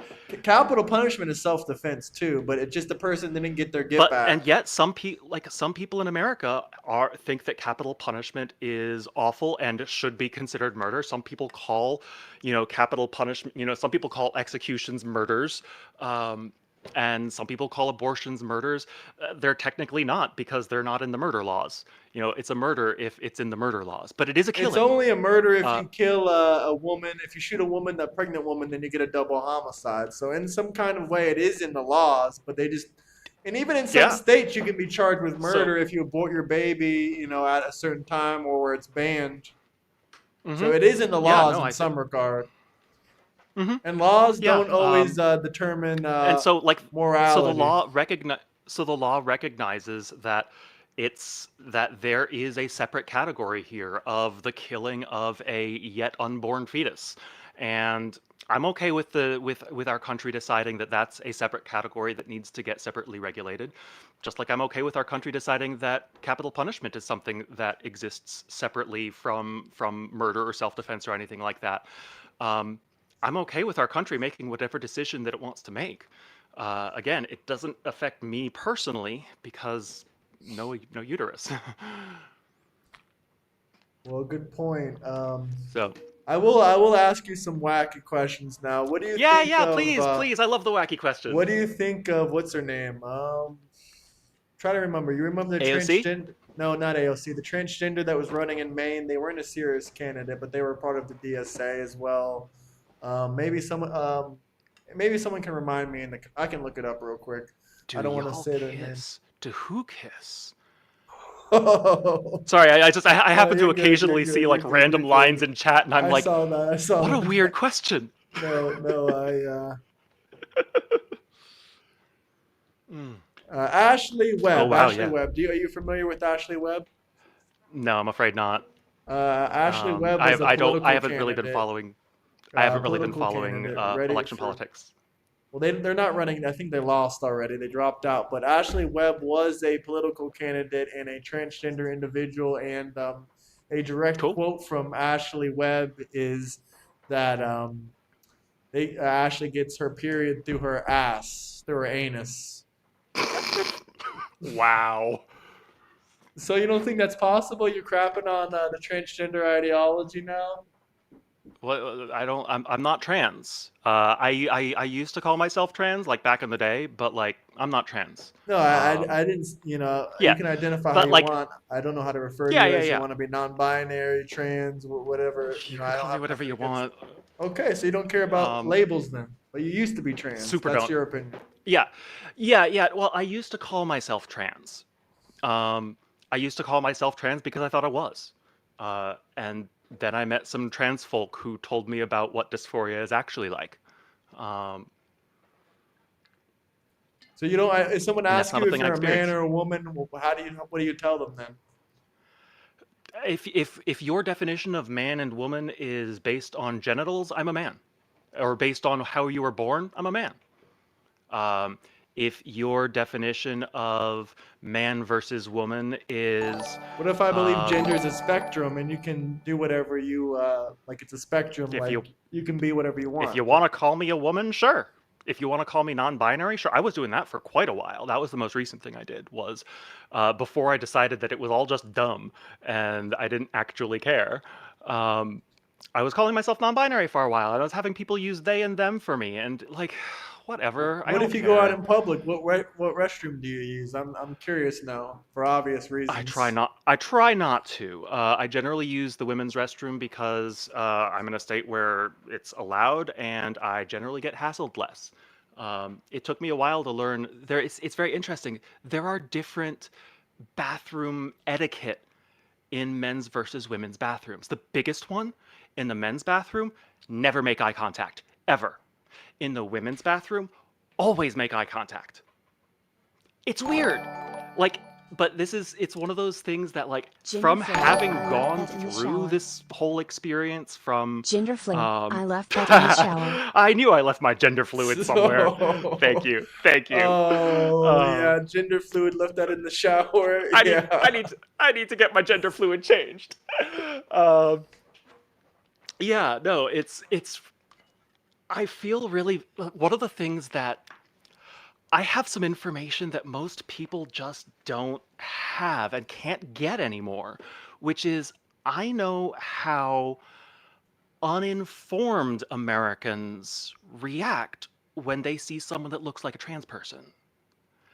Because like, when I thought I was trans and was doing all the transition stuff, this was back in 2000, that era. And there just wasn't all of this foofara going on about trans folk. And so most people just didn't understand. And it was sort of like, all right, you look a little weird, but whatever. That's the reaction that is most common among people that haven't been prepared for there are trans people is, huh, well, that doesn't have anything to do with me. Like, Americans are so good at that doesn't have anything to do with me. Uh, But you don't and get that upset that if I feel someone like, calls you a man, or does it upset you? no, no, that's fine. Yeah, no, you can call me a man, sure. Um, But you wouldn't identify uh, yourself as a cross-dresser because you said you found out that you're not trans. yeah, no, I just dress in clothes that fit me. Um, that most of the ones that fit me come from the women's department because I have boobs. Um, but like, having boobs doesn't make me a woman. Did you also get a surgery, or did you take hormones, or what's the situation with that? Um, Trying to figure out how much of this is like personal medical detail kind of stuff. But yes, I am on If I hormones, had and boobs, I I'd have to stay never on leave my hormones house. because my body doesn't produce them naturally. Um, If I had and boobs, yeah, I'd never leave I've had my a few house. surgeries, but not generally related to gender stuff. Um, uh, so, like, So all that's, I hormones think, then, basically. about as. But yes, I am on hormones, and I will be on hormones for the rest of my life because I have to. I have to have hormones. Why? Um, because the body breaks down if it doesn't have some sort of hormone in it. Why not And so, testosterone like, then instead of estrogen? because it would. Uh, Part of the reason that I thought I was trans in the first place is because my body reacts badly to testosterone. Um, it's But it was naturally producing something. in your body. Yeah, and puberty really sucked, and things really sucked for me for I quite think a that's while. everybody Uh, though. maybe, maybe I'm no different than everyone, but like, I don't regret any of the things that happened. It just means I've got to take pills now in order to make sure that my bones don't shatter. Did you see that last super chat that popped up on the Oh no, I screen? missed it. I missed it. Hang on, let me look. If I had boobs, I'd. I mean, yeah, I have. I Here's what I will tell you. 38D. That just happened. That's so that's not surgery. That's just what my body decided to do with the hormones. So this is where we are. So do you think it's Um, bad when other trans or when other people or trans gets their top surgery, or is it just something that you thought was cheaper and a better route? Or the question about like if you wanted to like get a boob job or something. yeah, like do you Um, think you You think that's break out something in that's, boobs. I don't know. Like do you I think think it's it's which fine if do you you think want to. it's all right, fair enough. I Like, was I gonna think it's fine say if anyone could. I think it's fine if you break out in boobs. um, um, yeah. Sorry, go ahead. no, no, you're good, you're good. That's funny. Yep. What about Uh, steroids though? You can get giant muscles. You were never interested in that kind of look? Not. So I actually used to have. I never had like weightlifter muscles, but I did have some fairly strong upper body strength that was certainly genetic that got passed down to me from my dad and his You dad. break out in boobs. And I do miss that. Like, I miss having that, but I don't miss um, the other parts that went with having testosterone, specifically around ability to control myself. It wasn't a useful. Like arousal. Mm-mm, You know what I'm mm-mm. trying to say. No, nothing to do with sex. No, Okay. it was. Yeah, no, I was not safe to be around. Um, and I didn't like that, and I was spending What, you were over most of my aggressive? energy. Hmm. Way, way, way, way, way too over aggressive. I didn't want to be. Like I spent all of my time resisting it and just being like, how is everyone else able to deal with this? And then I Were you learned taking hormones, that or was this just during no, this was puberty? before. This was before any of that. This was shortly after. I think I was probably early college at the time, um, and I learned that other people don't get the blinding whiteout rage, which is the thing that testosterone does to me. Oh, I get the Um, blinding white outrage. I've learned to control it though. But yeah, no, I'm still scared. It was based on the things that I have heard. It was slightly different in scale for me. Um, I don't know whether it's true. Like maybe it wasn't. Maybe I would have been just fine if I had stayed in my original configuration.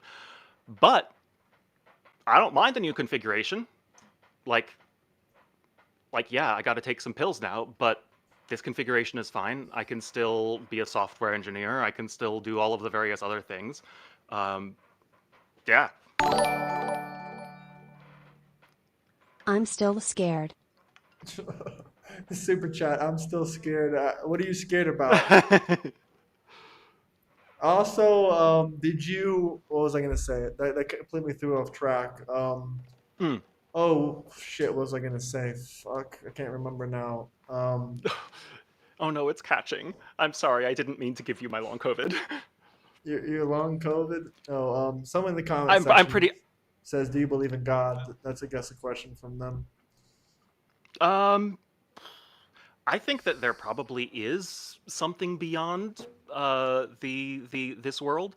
I think that there is something in the shape of some sort of God. It just it seems more likely than the alternatives. But as for like what God, what religion, I think that the religions are all things that we just came up with, and I don't think any religion is more true than any of the others. But I do think there's something more out there. Yes. I'm still trying to remember the question I was gonna ask. Oh yeah. Did you? How do you feel about like transgender care for minors? I think we discussed this last time, but we can get Oh back yeah, into it for a we couple discussed it a minutes. little. I am in favor of puberty delaying care for minors. Um, just because I am in favor of everything that allows you to postpone a decision. Because for most people, they absolutely know what they are and what they're gonna be. I certainly didn't, At but 12 or at for 11? I mean, I didn't.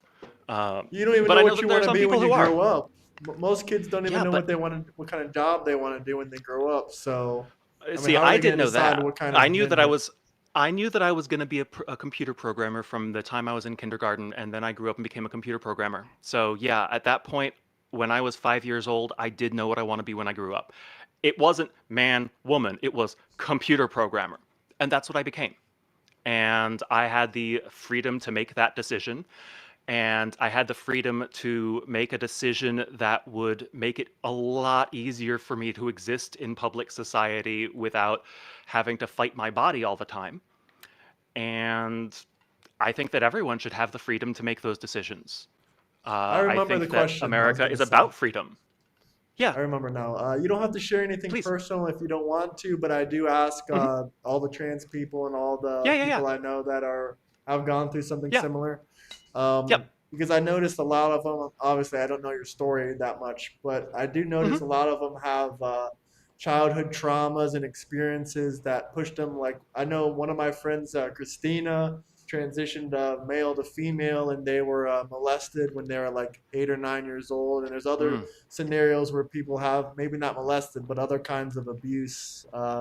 Did you ever hmm. experience anything like that when you were younger? Do you think anything pushed you Nah. into?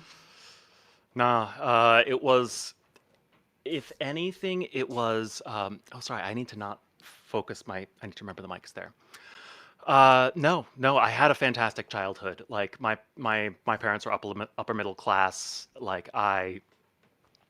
I'm not one of the rich folks, but I never had to worry, were we going to be able to put food on the table? Um, if anything, it was just not Any really college understanding. influences or any experimenting with drugs or anything like that when you're in college, or any like any No, homosexual I didn't. experiences or any bad influences on you? I'm just curious. This is just No, yeah, yeah, no. I have. I ha- so thinking of this back from the perspective of when I was a guy, like because when I was in college, I was a guy, absolutely. And no, if anything, it was the freedom of being able to find myself when I was in college is what allowed me to be like, okay, maybe the reason that my body isn't working very well right now is because I'm not allowing myself to be masculine enough. So me going to college was I'm gonna be a college guy. Dang it. And that ended up being not a great thing for me and some other people. was it because of negative Um, comments like transphobic comments or anything like oh, that? there wasn't really transphobia at the time, no. But no, it was just my body doesn't do well on testosterone, and deciding to just go all in on that because I was like, maybe if I just embrace it, it'll be good. It wasn't Did you good. try working out or anything to get some of your rage away? Yeah, yeah. No, it was actually the time when I realized um, that I really, really had to do something was the part. So I used to go to the arcade and play DDR because this was back in the day when the Dance Dance Revolution was just first coming out and coming over to the US. And so me and my roommate would go and we would go out to the arcade and play on the arcade DDR machine. And uh, it was when I realized that I was about to snap and there were children present that I realized that I couldn't allow myself to take the chance that, regardless of whether or not I might have been able to get myself under control without medical intervention, I did not want to take that chance. I did not want to risk anyone else's safety just because I wanted to do it all on my own. So, Sorry, I got a message. Can you repeat that last part? The last yeah, 10 seconds it or was so? yeah, it was that it's possible that I could have yeah, I'm sorry, brain is You said something um about DDR. What's DDR? oh yeah, sorry. Sorry, Dance Dance Revolution. It was all the craze uh back in the And how did day. that have to do with your transition? It was because there was a time when I realized that if I ever actually lost control of myself in the ways that I had when I first started puberty, that I was now large enough that I would become a serious danger to other people and I might even I might hurt innocent people. I might even hurt children. And that is unacceptable to me. I will not allow that. And so, yeah, if deciding to switch my body's operating system from testosterone to estrogen uh, made it That kind so of that, sounds a little bit like John Money's story. Are you familiar with him? nope. He was he was a huge transgender doctor back in the 50s, and he gave people hormones and stuff to castrate them because they weren't like you, they were full blown pedophiles. Yeah. So that's why he Um, decided to castrate them, and a lot of them uh, unalived themselves. And presumably legally required castration in that case, I don't know if it was legally or at least I required. would hope. He But did some surgeries. He did some,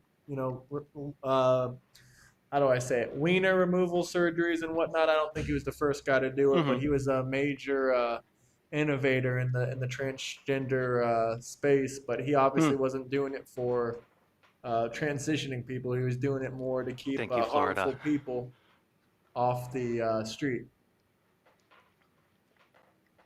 So is that how is that kind of how you felt that you had to castrate yourself? Maybe not exact. Maybe that's not the best word to use, but Like, because you felt like you were in honestly, danger. it's not a terrible one because yeah, like what I underwent was voluntary chemical castration. Like, absolutely. It's not the way that I termed it, but yeah, my body's hormones are out of control and I am worried that they will push me into something I don't want to, and let's change it.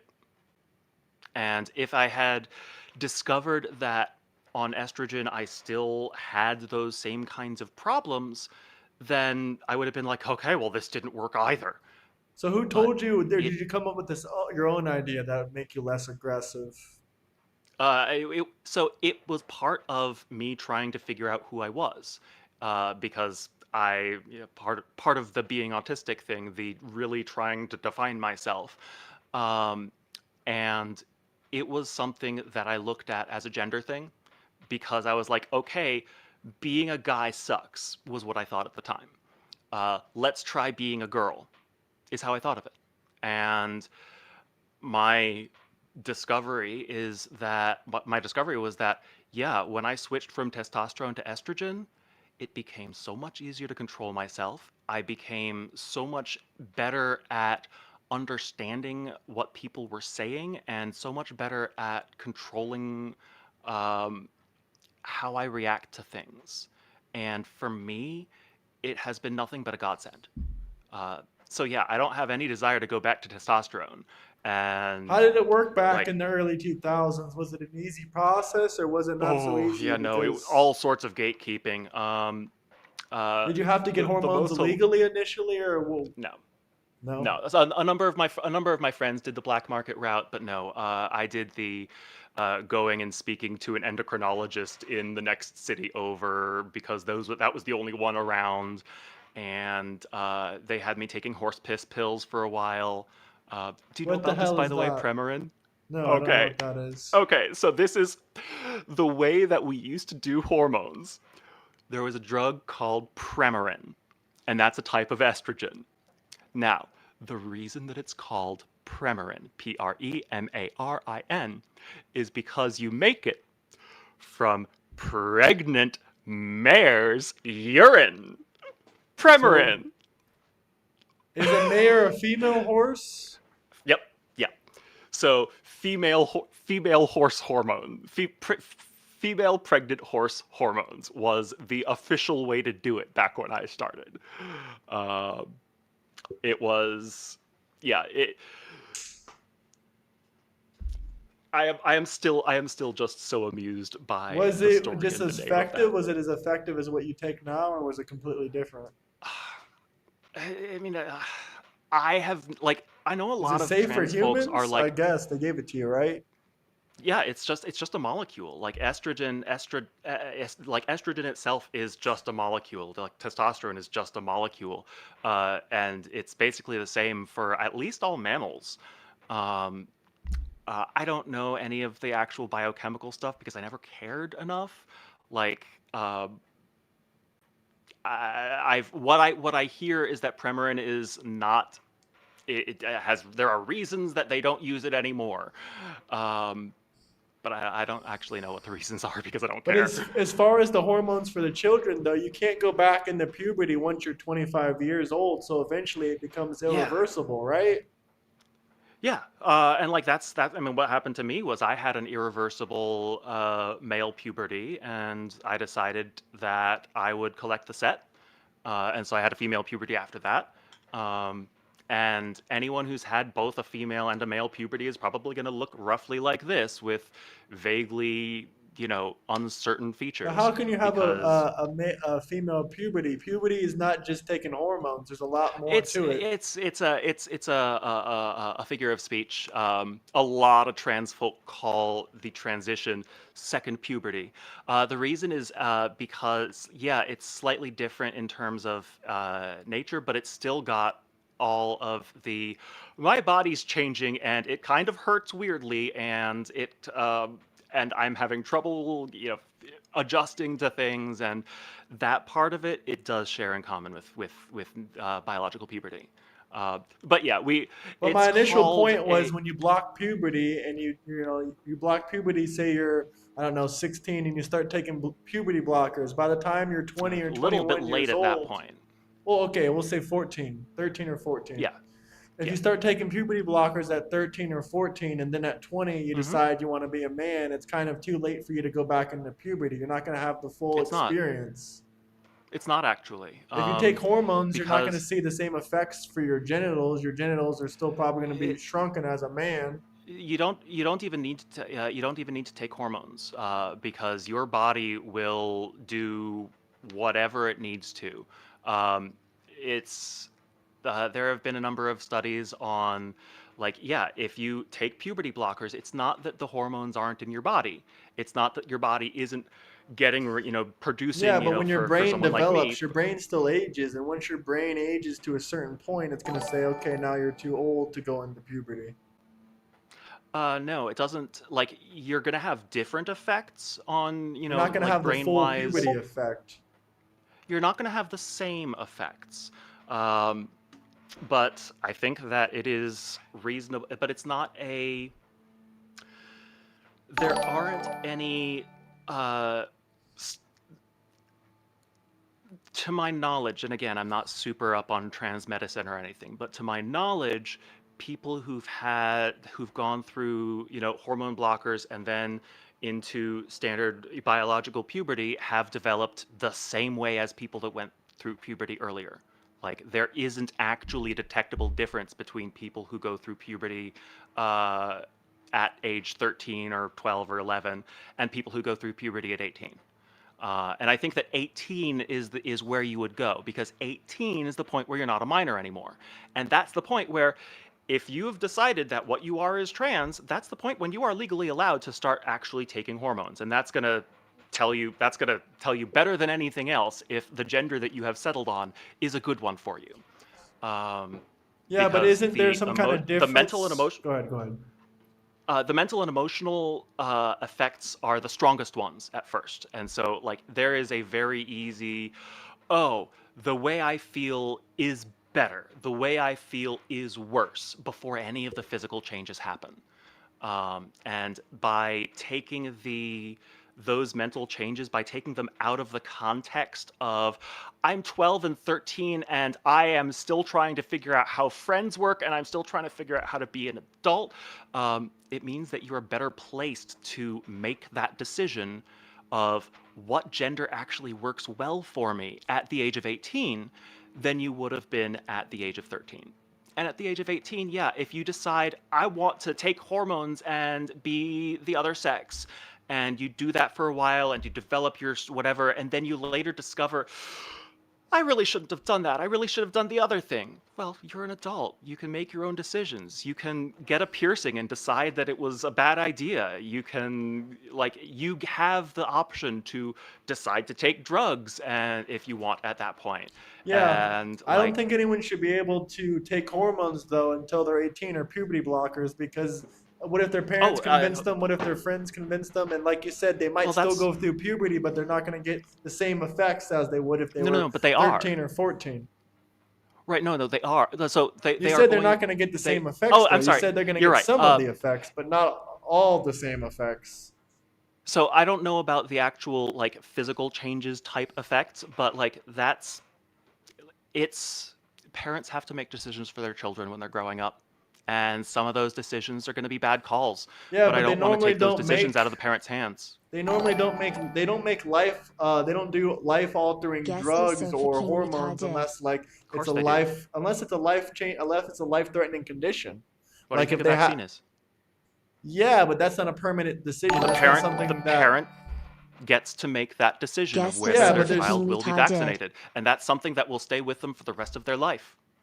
And that could cause a severe allergic reaction. It could leave the child paralyzed for the rest of their life because their parents decided to give them a vaccine. It's possible. It's very Sometimes rare, though. we don't. That's very rare. Most vaccines are very safe, but this is not something Yeah, that's rare. most This is vaccines most are people very, that take very safe. hormones once they have a bad decision, they regret it. There's but- nothing they can do. It's 100% of the time. Once they want to reverse But again, it, they're not going to we're have not the same talking about the puberty. hormones. But we're not Puberty talking about the blockers. hormones. Okay, puberty We're talking blockers. about the puberty blockers. It's going to have puberty blockers are 100% way of the time. different. It's going to have unreversible effects at some extension. Maybe they can still go through puberty, but it's not going to be the. It's not going to be the same. Every choice a parent makes expands or restricts their child's possibilities in life. If the parent decides to move to a different city, the child doesn't have a choice. Yeah, but once again, sometimes that's not going to be. sometimes That's not a parents make a bad guaranteed. call. That's not a guaranteed 50-50 bad decision. It's a 50-50 bad decision if the person wants. There's a 50% chance they might want to stay trans, a 50% chance they probably don't want to. And if they don't What want makes you to, think then that? it's. I mean, What this makes you is think that? this is a random estimate. I'm not Considering giving how- actual statistics, Well, no, but people young but kids if do someone change has- their mind, Absolutely, they do, and I would be and they interested can't to reverse see it now because of their parents' decision. What they you're can. saying might be true. They might what you're saying might be true. Parents do make decisions that can affect their children's lives, but why add an Yeah, unneeded they decision have the right. instead of letting them wait until they're 18? Why add another Because unneeded decision involved in it? There's already so many factors. Why force them to go through biological puberty if that's if? Well, so because that's here's what God here's the thing decided. that I want. That's what their natural biology decided. Yeah, and sometimes God decides that someone is going to be born without a full range of their limbs, and then sometimes we decide to have some surgeries to give them the ability to do that. God gave us brains. God gave us medicine. God gave us the ability to figure out what happens when you do certain things to a body and actually improve people's life expectancy. But That's transgendering part of doesn't God's plan. Transgendering doesn't make you live longer, though. Yeah, it does. It makes you live longer. They still have higher. Yes. Transgender people have higher rates of suicide than non-transgender people. So how is it making them live longer? Because those rates of suicide are when they're not allowed to transition. But even when they're allowed to transition, even transition. When they're allowed to transition, the suicide They rate drops like a stone. Well, even if if you I want to even save if I trans granted, people, you need to let them transition. Even if I granted you that, that doesn't change the fact that a transgender individual after has a higher suicide rate. It might go down. I don't know. I haven't seen any statistics. It might go down, but they still have a higher overall suicide rate than someone that isn't transgender. I would expect that, yes, but so if they were never that went is transgender, they'd have a lower suicide rate. So basically, it does but that's not hurt their that's life not the question. expectancy. Because so the question of are they transgender is, does their brain make them think that this is a thing that they want to do? Well, there's you're born with a man brain or you're born with a woman's brain. There's no really. There's actually not difference between the brains. There is a difference between a man's brain and a woman's brain. I mean, No, I can pull up there an actually article isn't. right now. Statistically Woman's speaking, brain no. versus man's brain. I've seen the MRI scans before. There absolutely is. I mean, you can just do a quick Google search. I actually have to run because my wife is going to be a getting man's into brain the, is 10% larger. A man's brain is 10% larger. It features a thicker cerebral cortex and a higher connectivity between hemispheres. So bigger yeah, there is. skulls. The size of the brain isn't actually what determines. Okay, but they also have a what thicker cerebral cortex. The actual brain muscle like itself the is thicker. Different sizes, but that doesn't have a direct impact on capability. No, a man anyway, and though, a I really woman, do that's have the to same get. size. I really Okay. do have to get going. Have a good one. But thank you. This was fantastic, and I would love to come back at some point and chat more. Have a good one. Peace out. Thank you so much, Yura. Take care. Take care. Well, chat, that was an interesting conversation to say the very least. Don't really know too much what to say about that, but a man and a woman's brain is completely different. If you look at an MRI scan, even if a man and a woman are the same exact height, a man has a thicker cortex than a woman's brain and a higher connectivity between the two hemispheres of the brain. But they do not translate the difference in intelligence at all, just to clarify on that as well. They do not, a woman's brain and a man's brain has nothing to do. They are different. I mean, if you look at the brain scans, the MRI scans, I mean, here's an MRI scan of a man versus a woman's brain.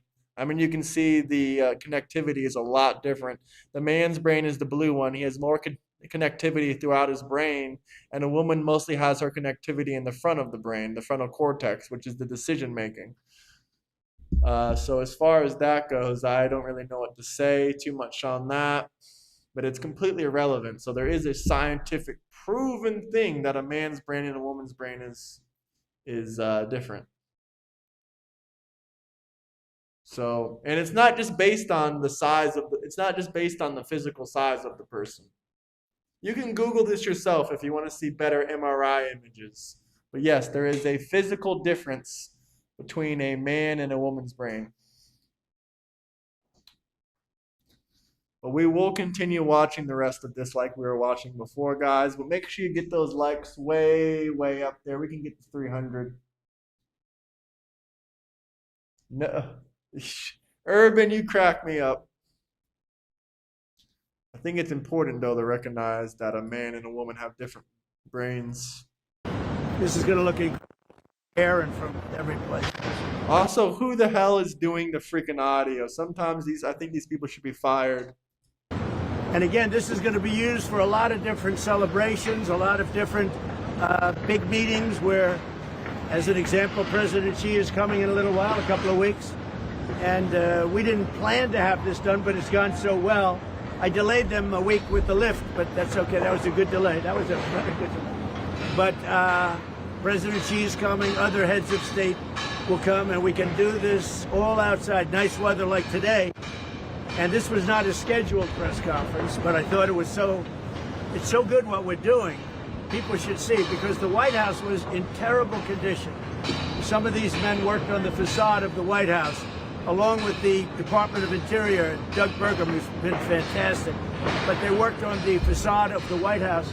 And if you look at it now, if you would have looked at it 6-7 months ago, you would have been embarrassed. If you looked at it like I do, I look at it, everything, I'm a real good developer. And frankly, it used to make me sick to look at how horrible the condition was, where the stone was broken. The columns had big chips in them, a foot long. And it was terrible. And now it's perfect. It's perfection. And I think you can see that pretty much right, even from this distance. You can see it. We made life much more comfortable for the people upstairs, too. Equipment is all modern and the top of the line. You know who I'm talking about. So it's great. But this was very exciting.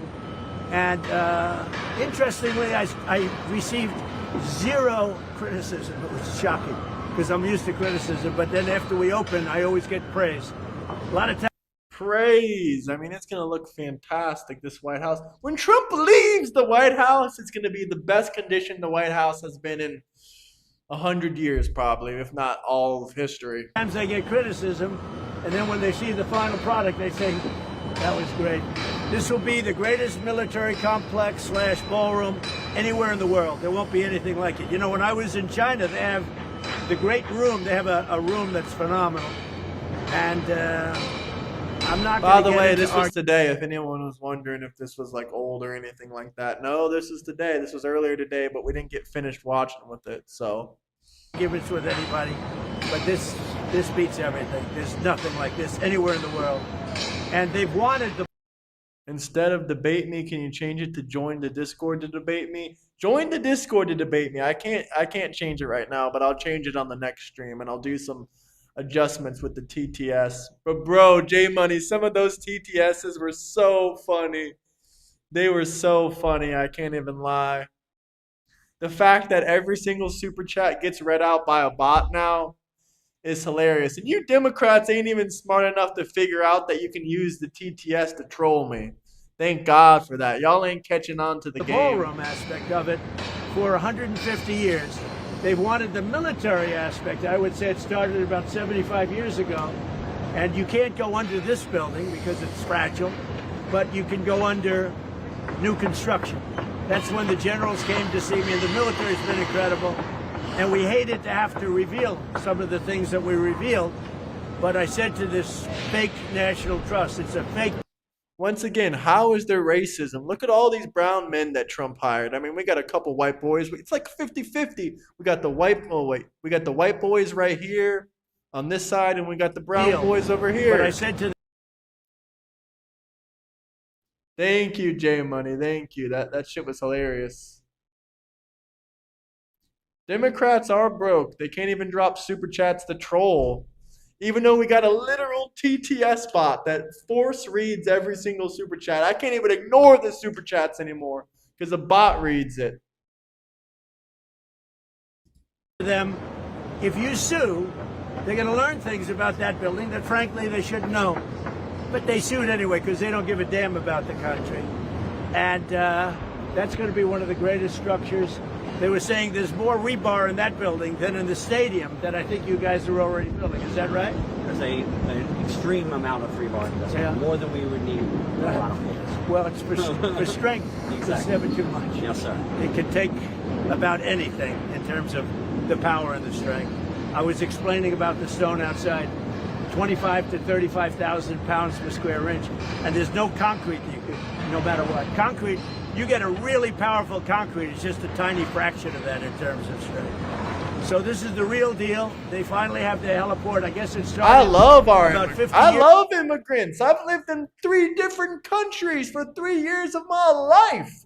I love immigrants. Just hate illegal alien criminal bastards. Years ago, they've been trying to get a heliport built, and I said, we got to do it. That's what I do good. That's what you guys do well. But get those Jared is likes the head up, of guys. Clark, Let's get and the he's done a 300 likes, fantastic chat. job. Thank you on both projects. We appreciate it. You people are fantastic. So we're ahead of schedule on this. We're ahead of schedule on that.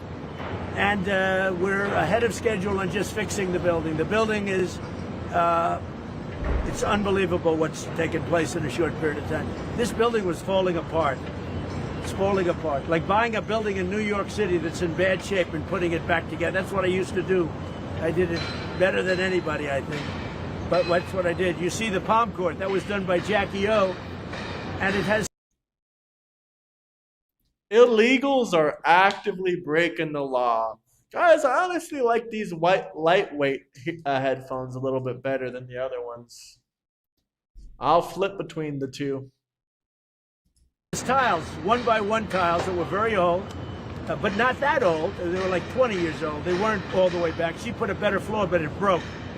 And we put in the finest marble that you can get. It's called Statuario. It's beautiful. The white. All of y'all have shat your pants at one time or another. You should know what it's like. With the black, and it's book match. And everybody walks into that room, they say, wow, that's something. That's some difference, right, Steve, between what you had there. You had 1x1 tiles from a box. You buy it from any store. And they flipped them in, and they were all broken. And even in my first term, I noticed, I said, you know, it's embarrassing when people come through that room and then go to the Oval Office. But we also fixed the Oval Office. The Oval Office was in very bad shape, so in many ways. So thank you all for being here. I'm going to be signing this. Yes, I hate illegal alien immigrants. As someone that's lived in 3 different countries, never broken a single immigration law, and paid a lot of money to make sure I don't break a single immigration law. Yes, I do not like illegal alien criminals.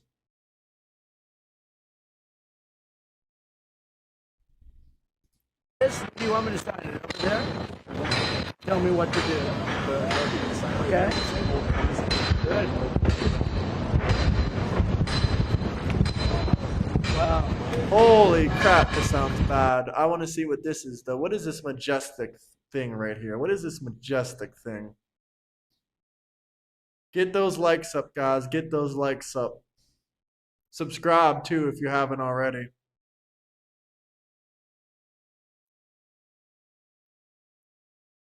Let's see what this is. I'm curious. So this is the back piece. This won't be revealed.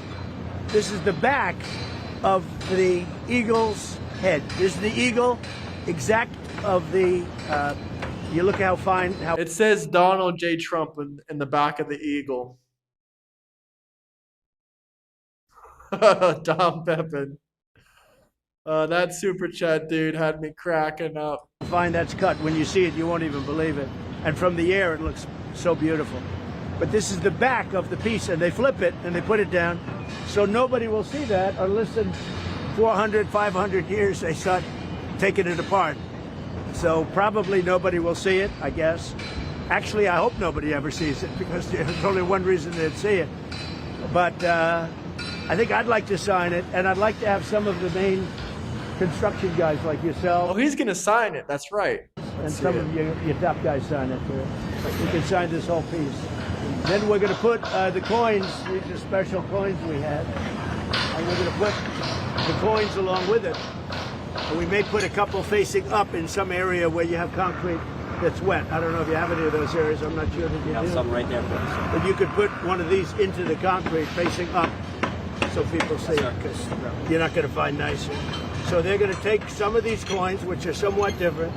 These are coins that, like I gave to the young man the lifeguard who saved the young boy, because he was truly a hero. And these will go like that. These are 3 different coins, all different. Like that, and like that. They're going to be flipped. But I think they're so beautiful that if we find a place on this whole big pad, we could put a few of them facing upward, right? So, dude is literally building the White House him damn self. He's building the White House himself. It'd be pretty cool, right? Obviously, with this team of Hispanics and white men behind him. Okay, I'm going to ask some of my people to sign this also. I know I'm supposed to sign it, but they've done such a good job. It's such an exciting project. You know, it's a no-story building, but it's as exciting as if you're building a building. And again, they've wanted this for many, many years. The happiest people are the pilots, as great as they are. They say it's great. He's updating the whole showroom. This is going to be great, really is. I like it too. I'm all with you. Not to be landing on wood or on a piece of steel that they put out for 10 minutes. They'd literally put it out and then take it away as soon, and it was very heavy, and they'd take it away. They don't have to do that anymore. Okay. I hope this is a good one. This better be a good one. Even though, in theory, I don't know if anyone's ever going to see it again. That's a beautiful cut. Hey, maybe we should reverse it. Let it stay up. I like it better than what's on the other end. That's pretty great, huh?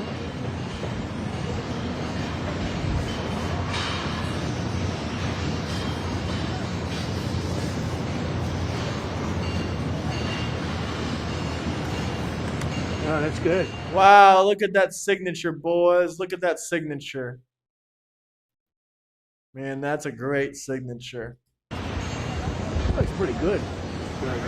I think we should use this side. We're using the wrong side. We're flipping it. What do you think? Can we use this? Trump is actually 80 now, Magic Man. He's 80, but hey, he's one hell of an 80-year-old. Is that good? I'll tell you what. That's good. Come on, Brett, sign this. Anywhere you want. Better be under my name. No, I'm all. I'll put it under. Put it right up.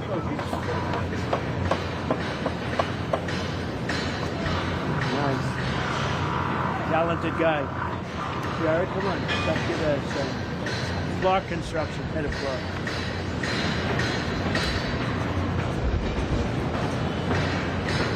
Come on over here, bro. Is he going to let the whole team sign it? Is he going to let the whole team sign it? That would be amazing if he does. Well, get your long-term. We have to get your long-term employee. Dave.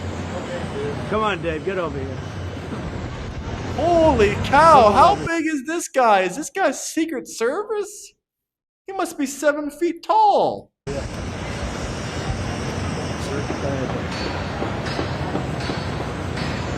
That's not fancy. That looks like Don Trump Jr. He gives a line. I say, you can't do that.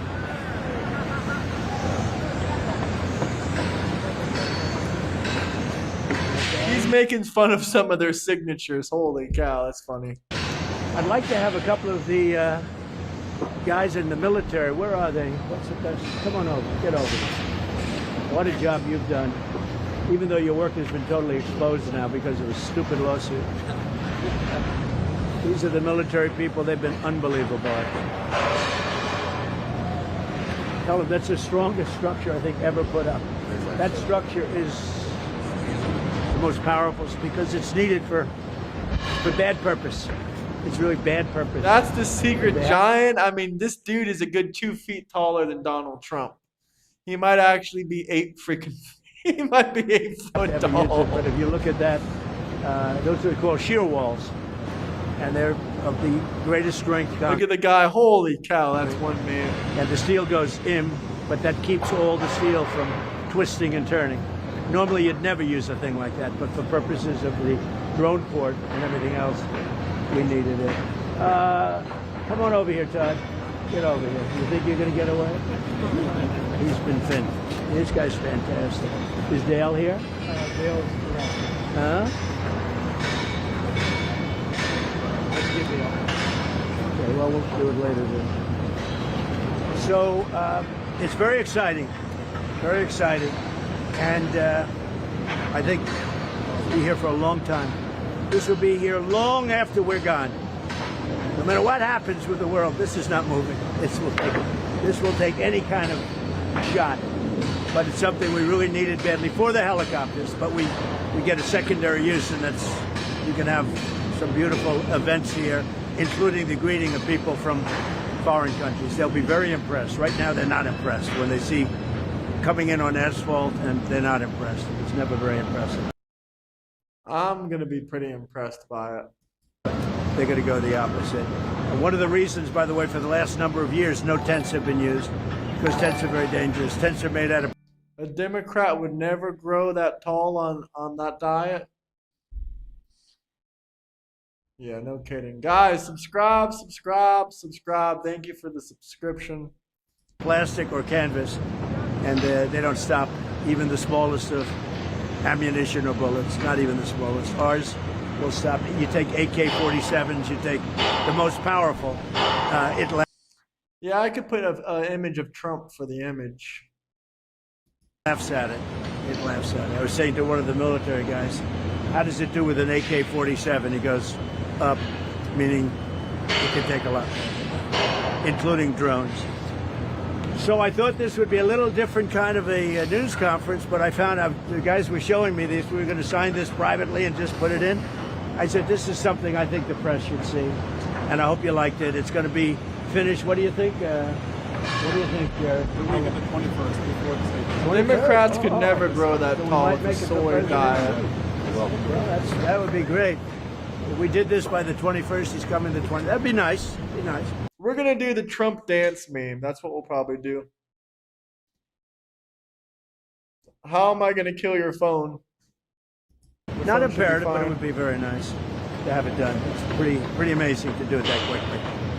Thank you all very much. Go have a good time. I think it's a great story, and these people are a big part of that. So all these workers, I've watched them from windows, and they are working at 6 in the morning till 12 o'clock in the night. Same thing with the military complex right over here. They're working from 6:30 in the morning is late. If they get at 6:30, that's like almost late, and they work till 11:30, 12 o'clock every night. That's why you see it going up so fast and so properly. But I want to give a lot of credit to the construction crews because there's nobody like them. There's nobody like them. Great job. You've done fantastic. Thank you, everybody, very much. Thank you. Can't tell you that. But I get along with him. And you know what? The fact that I get along with him, that's a good thing, not a bad thing. Why is it bad that he gets along with Kim Jong-un? I really don't understand. How is that a bad thing? I still don't understand how it's a bad thing, but okay. He has 57 very powerful nuclear weapons. Should have never allowed it to happen. They should have never allowed it. If I were president, I wouldn't have allowed it. But he's got them. I get along with him very well. You can't let Iran have a nuclear weapon.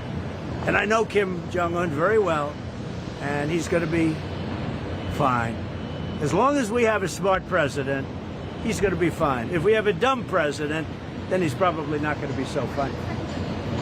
Yeah, I will be.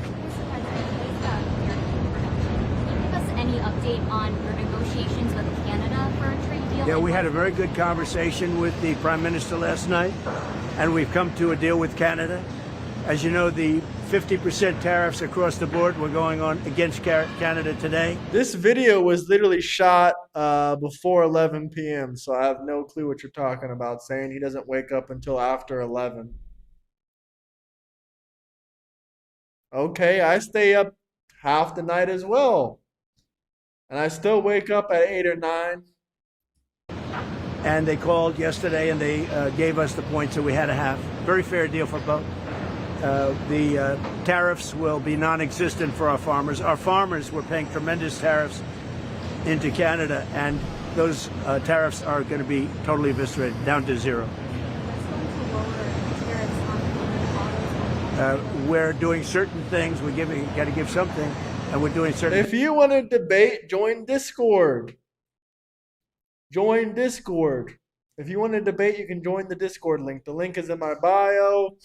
Or if any of the moderators want to drop the link, that would be great too. Let's see if I can manage to pull up the chat again. No, for whatever reason. Yeah, join the Discord. Here, I'll pin it. Pinning the Discord link.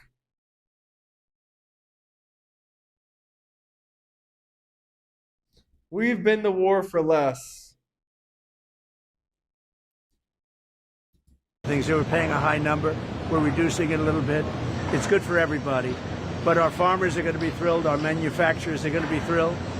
And basically, we have no tariffs going into Canada anymore. Canada was charging us tremendous tariffs. We no longer have any tariffs. And what I was able to do is we put, as you know, under the new tariff, I guess you'd call it the new tariff schedules that we came out with. They were going to get a 50% tariff on everything starting today. And we've held it back 3 days. It's all subject to finalization of documents. So subject to the finalization of documents, we have a deal with Canada. And I think it's a very good deal for both parties. It's great for our farmers. Our farmers will no longer be held up because they were being hurt very badly by Canada. Yeah. If you want to be able to click a link, there's one in my bio. You can click on my YouTube link. You can open it up and join the Discord. Oh, someone disagrees with me. He's a racist. If you disagree with me, you're a racist. Crying. Last night we had a lot of boats come through. We have possession, complete control of the strait. I mean, outside of nuisance value, and there is nuisance value when they. Oh, geez, that sounds terrible. Shoot a drone every once in a while, and not everybody's going to go through, but they come through. And over the last couple of weeks, we've had a lot of oil coming out. A lot of oil. It's not going to be perfect, but it's a lot of oil coming out. A lot. In fact, people are amazed. One of the reasons that oil hasn't gone to like the proverbial $300 a barrel, it's at 83, 84, 85. And it'll be a lot lower when this is over because we have plenty of oil. But one of the reasons it never went to the 3 and 350 numbers because we do. We have a lot coming out. And people are finding alternatives too. And you know one of the alternatives? Texas. You know another one? Alaska. Louisiana. They're coming to the United States to get oil. And people say, oh, you shouldn't say that because it makes it sound, well, it is what it is. I mean, they're coming to Texas, Louisiana, and Alaska to get oil. Mr. President. About what? Maybe at some point, but right now. I will show you my amazing hair if someone drops a 20. I'm all with you, J Money. But they ain't. I think the situation is so good, but maybe at some point. Look, it's very simple. They have to get rid of completely. They have to get rid of no nuclear weapons. Iran cannot have a nuclear weapon. You know why? Because they'd use it. And we're not going to let them use it. So Iran cannot have a nuclear weapon. And they won't. Thank you very much. I'm glad you came out. Thank you. That's that. Who wants to debate or come on stream? Anybody? Let's see, is there anything else from the White House that we missed? I think we showed the last.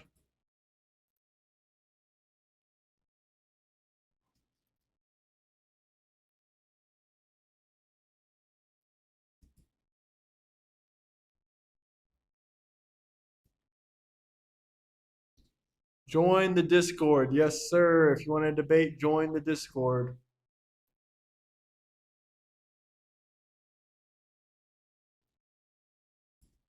Didn't I watch all this? Yeah, I watched most of all of this. Get a chance to participate. Expanding ownership also requires protecting investors. Innovation Actually, no, it wasn't over yet. I forgot about that. and investor protection aren't opposing goals. America became the world's capital markets capital by doing both, and the chairs here understand that. American companies are building this technology. American markets are powering it. American assets are also at the center of it. American investors should not be the last to benefit. We look forward to continue to work together to expand ownership, build the next generation of. Subscribe, subscribe, subscribe.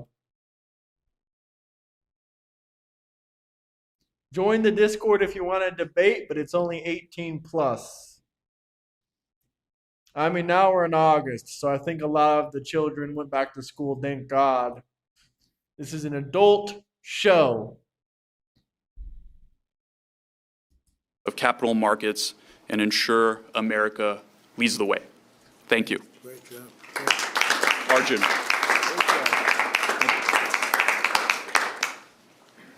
Arjun. Hello, everyone. I was thinking about what I was going to say today. Most of the time, I don't speak too much, but the first time I met the president, he said, "What does your company do?" And I said, we're a startup. We move at warp speed. And the first thing he said is, "Why not at Trump speed?" So we started acting that way. Look, our mission at Kraken isn't about Kraken. Brian created Coinbase. Vlad here, you have ICE, NASDAQ. They created the world markets. And all we're trying to do is make sure that everyone in America has the ability to be able to succeed in the same way that we did. And that's essentially how we think about it. So our motto at Kraken has been fix money, we fix the world. Thank you, Mr. President. Thank you very much, Greg.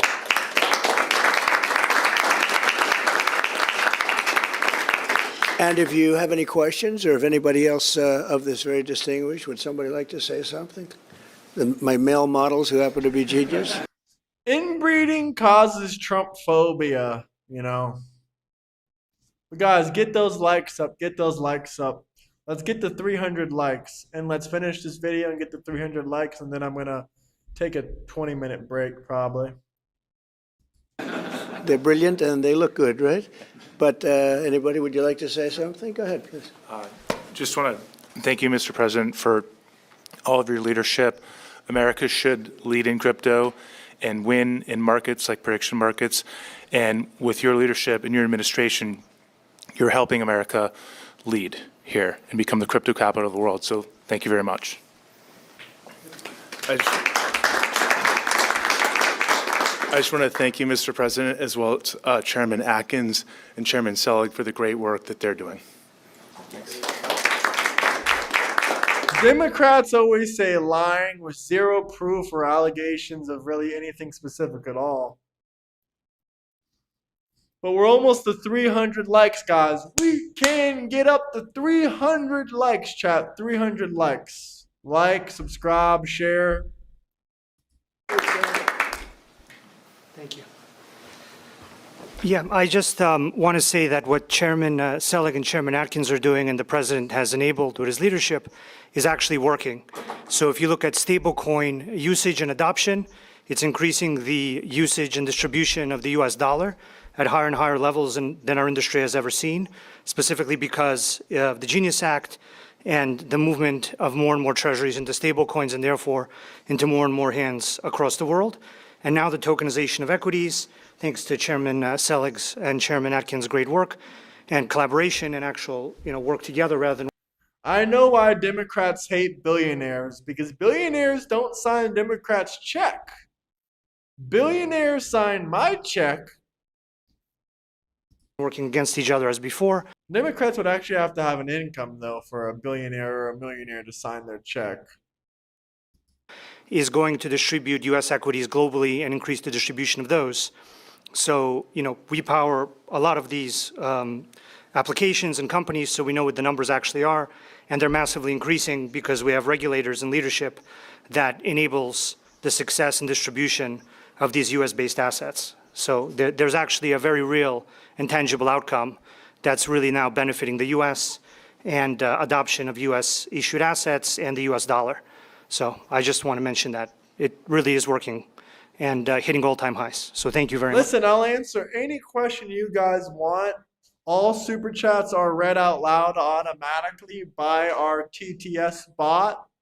So if you want to drop a super chat, it's displayed on screen and it's read out loud by a bot, and I'll even read it out loud as well if it's something good.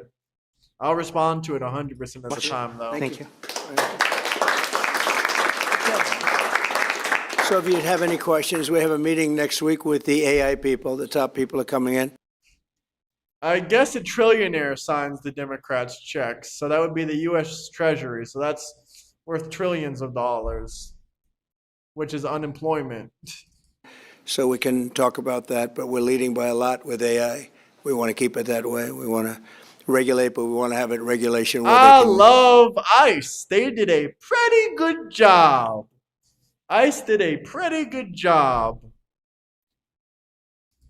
continue to lead, not regulation that's going to stifle a very important industry. I think maybe bigger than the internet, bigger than anything anyone's seen. And we're helping in that regard, especially with regard to allowing them to produce their own electricity, which everyone thought was crazy that it would never be approved. We're getting them fast 2- and 3-week approvals. They're building some of the greatest electric plants anywhere in the world because our grid is old and tired and weak, and they're actually giving the excess electricity into the grid, but they're building power plants that nobody's ever seen anything like it. We're not using the power from the grid. We're using brand new power, so it's a great thing because that misconception has been out there that we're taking electricity. We're actually creating electricity, and that's something I was proud of because that was my idea. Nobody believed it. Actually, it went along for 2-3 weeks. I said, how come these guys aren't submitting? Well, they thought that you were just kidding because that's the way it's been in this country. Nobody would ever say a thing like that. But no, they're building power plants, the likes of which, all different, fueled all different ways, but the likes of which we've never seen. The people that are in the power. John Fletcher, why are you voting to tax more of your money and give it to people that don't want to work for it? Our business, and we're seeing things that we've never seen before because a very high level of intent. Ooh, Magic Man says ICE has been doing operations all over the Smoky Mountains near Knoxville, Tennessee today. Interesting to hear. I got a couple friends in that area. Hopefully they'd go clean up the illegal alien immigrants. Looks like some of my friends in Tennessee might be getting a raise soon. Intelligence is doing it, so it's been great. Okay, any questions? Mr. President? Yeah, please. Mr. President, does the administration have any plans to accumulate sizable amounts of Bitcoin or other crypto? Well, it's been talked about. I think I'd probably rely on Paul and the whole group for that. He'll make a decision. You guys will make a decision, and you'll let me know. But certainly it's been talked about. It's taken a lot of pressure off the dollar. Deport, Cam. And also subscribe. Help us get to 300 likes. We're right there. We just need 8 more of y'all to hit that like button. It's been very, very good for the dollar. And I think if you came in with recommendations, 2 of you, if you came in with some recommendations, I would certainly listen.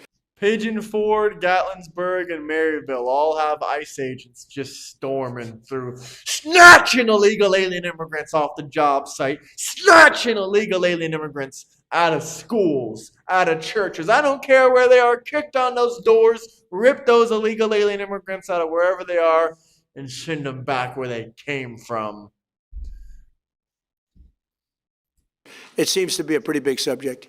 Yes, please. Hi, President Trump. I have 2 quick questions. Go ahead. Don't get around here much. So my first question is, we're talking about AI and crypto a lot. Right. You won overwhelmingly with working class Americans in 2024. Tens of millions of working Right. class Americans. Many of them, they say, we love President Trump, but we're still cautious about AI and Yeah. crypto. Disappearing them. Straight up disappearing them illegal alien immigrants. Straight up disappearing them. Reticent to embrace this evolution? So I think it's a great question, and I think it's going to create a lot of jobs. 6 more likes, y'all. 6 more likes. No kidding. No kidding, Tom Pepin. It's going to create success. If I ever see an ICE agent at the store, they're getting free groceries. If I ever see an ICE agent at a pizza shop, they're getting free pizza.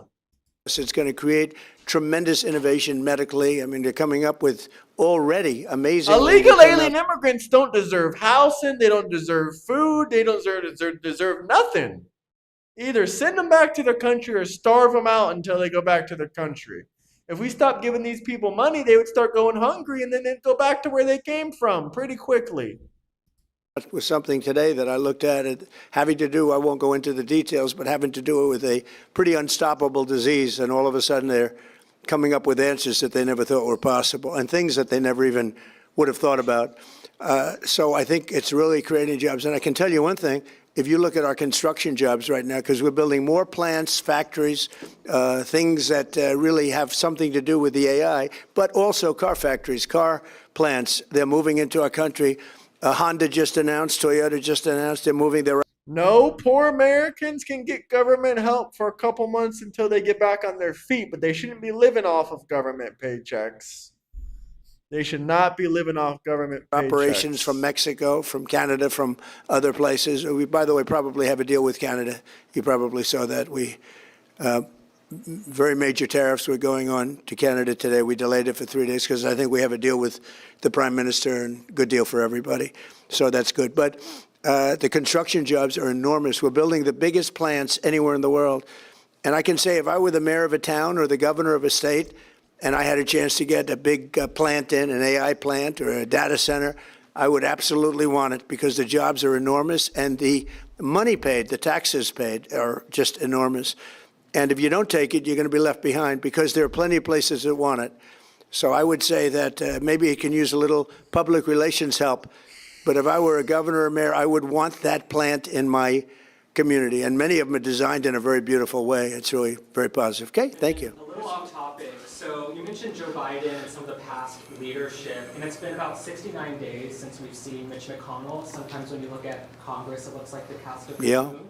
But guys, 4 more likes. 4 more likes. 4 more likes in 4 more years. I read a Cindy Adams column in the New York Post recently, and she talked about how we need term limits and someone needs to hold Congress accountable. Maybe you should be the person to do it. Would you support term limits for Congress or some type of cognitive testing? Because maybe if we had that. That's a good question, actually. That's a good question. Term limits for Congress? The last 4 years, we wouldn't have ended up in some of these messes. So term limits are very popular with the public. I've seen it both ways. I've seen where people go in and they get termed out and they're very talented and they're at the height of their career, you know, politicians, and you end up with total rookies in there, nothing gets done. And I've seen it the other way where people are there too long. We see that all the time. I see both. I always like to say that a term limit is an election. You know, the public's pretty smart. You see that last night. We had some great success last night. The Republican Party had tremendous success last night. But a term limit is an election. A term limit is an election, huh? Interesting. A term limit is an election. A term limit is an election. Get those likes up. 300! Let's get to 305 just to be safe, boys. But I like to say that term limits should be elections, but I'm okay with term limits. Remember, the people that have to pass term limits are the people that are going to be voting on them to get out of office. So it's a little bit tough. That's not the easiest vote to get, is it, huh? But I'm okay with it one way or the other. I do think elections really term people out. Mr. President, I want to ask you about Canada, but first, the Treasury Secretary says that we could see the most impactful sanctions on Iran this week. When will they come, and what else could be sanctioned on Iran? Well, we have things that we could sanction. We have very draconian sanctions, and we'll see what happens. Right now, the strait is open. A lot of boats are coming through. People aren't reporting that, and that may slow down a little bit at some point. But right now, a lot of boats are coming through. The naval blockade has been extremely effective. Zero, I mean, literally, while it's up, and that's been for quite a while, you know, except for a couple of little pauses where we opened it purposely with a deal.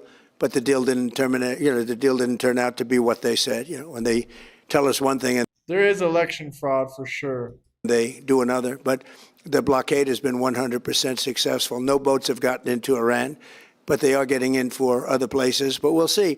We're going to see what happens. It'll either be extremely good and oil prices are going to drop like a rock, or we'll continue to do exactly what we're doing. You know, they were talking about $350 a barrel, and it's today 84, 85. And we are getting a lot of oil out. But the other thing that's happened is people have found other alternatives, which they never thought about. Texas, Alaska, Louisiana, and other places. In addition, a lot of pipelines, record numbers of pipelines are being built. So I think the Hormuz Strait's not going to be quite as important as it was in the past. Now, on Canada, if I can ask you, you said that there's a deal, an agreement in place. Are you willing to lower tariffs on steel and aluminum? Well, we're looking at that.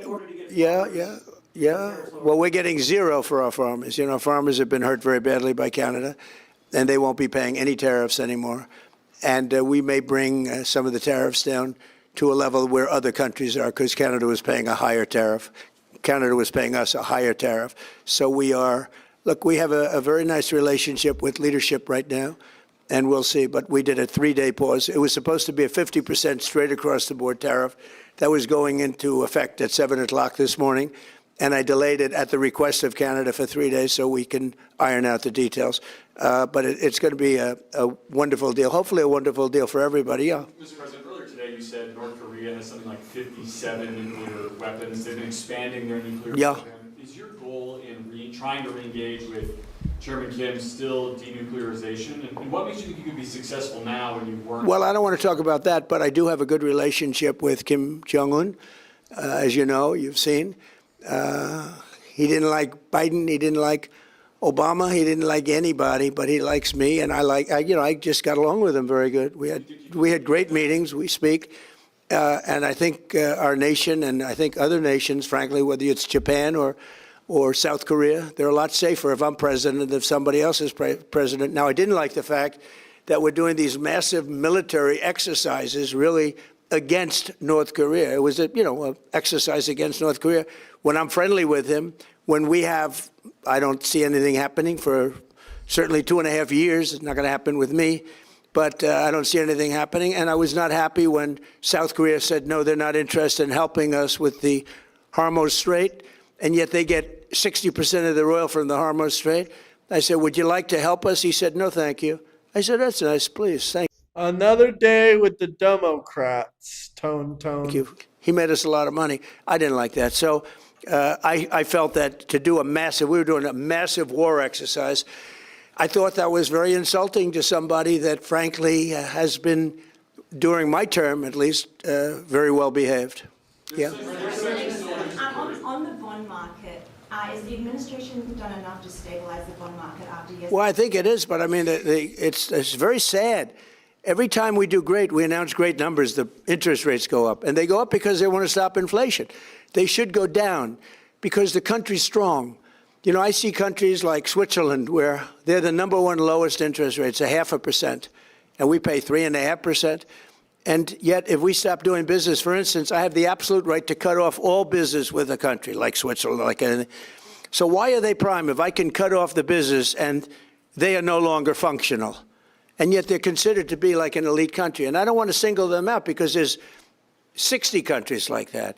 They live off the United States. So why are we paying higher interest rates than them? You know, in the old days, we used to pay the lowest interest rate, no matter how we were doing, because we sort of generate for the whole world.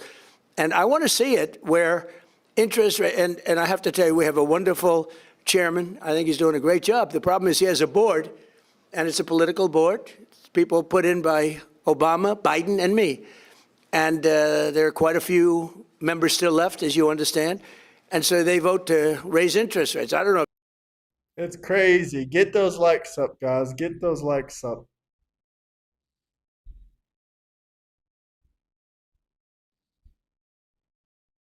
They're doing it because they think they're doing a good thing or because they like the politics of it. But my point is, years ago, 25 years ago, when the country announced good numbers, interest rates went down because we had a stronger country. Now when we announce good numbers, the better they are, the worse it is for interest rates. So we could have a GDP of 10 times. You know, they say, oh, it's going to be 3 times or 4.1. We could have a GDP of 10, 12, 15 times if they just leave us alone. Let the rates go down. We should pay the lowest interest rates. You know, every point of interest is $600 billion. Think of that. Every point of interest is $600 billion. 2 points means we make a fortune, but we keep driving it up. It's a very unfair system, and I've said it now for a long time. When our country does well, interest rates should go down. I mean, every time I hear our country's doing well, I say, oh, it's too bad, because they lift up interest rates. They should drop interest rates because it means we have a strong country, and it's all based on credit, meaning good credit, and we have the best credit, and we'd pay off the debt very easily, very quickly. But if somebody's paying a half a point, we should be paying a half a point, not somebody else. Right now, I think it's Switzerland has. I agree 100%. Our interest rate should be lower than Switzerland. The lowest. Again, and I don't want to single them out, but if you take our business away from Switzerland, they have problems. So why are they paying a half a point and we're paying much more than that?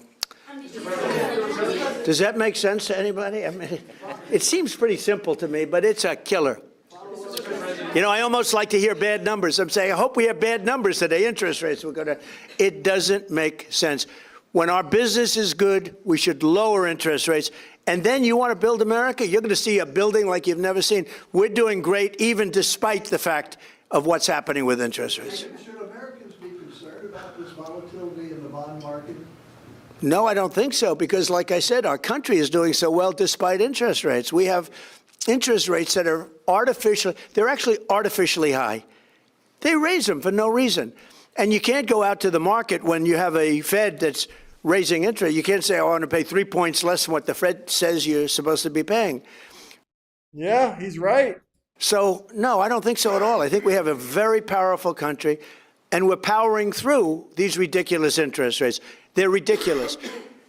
Look, when our country is strong, interest rates should go down. Canada is poor. They should have the highest interest rates in the world. When our country is weak, frankly, they should go up. But this country is strong. There's never been in history the kind of money coming into a country as we have right now.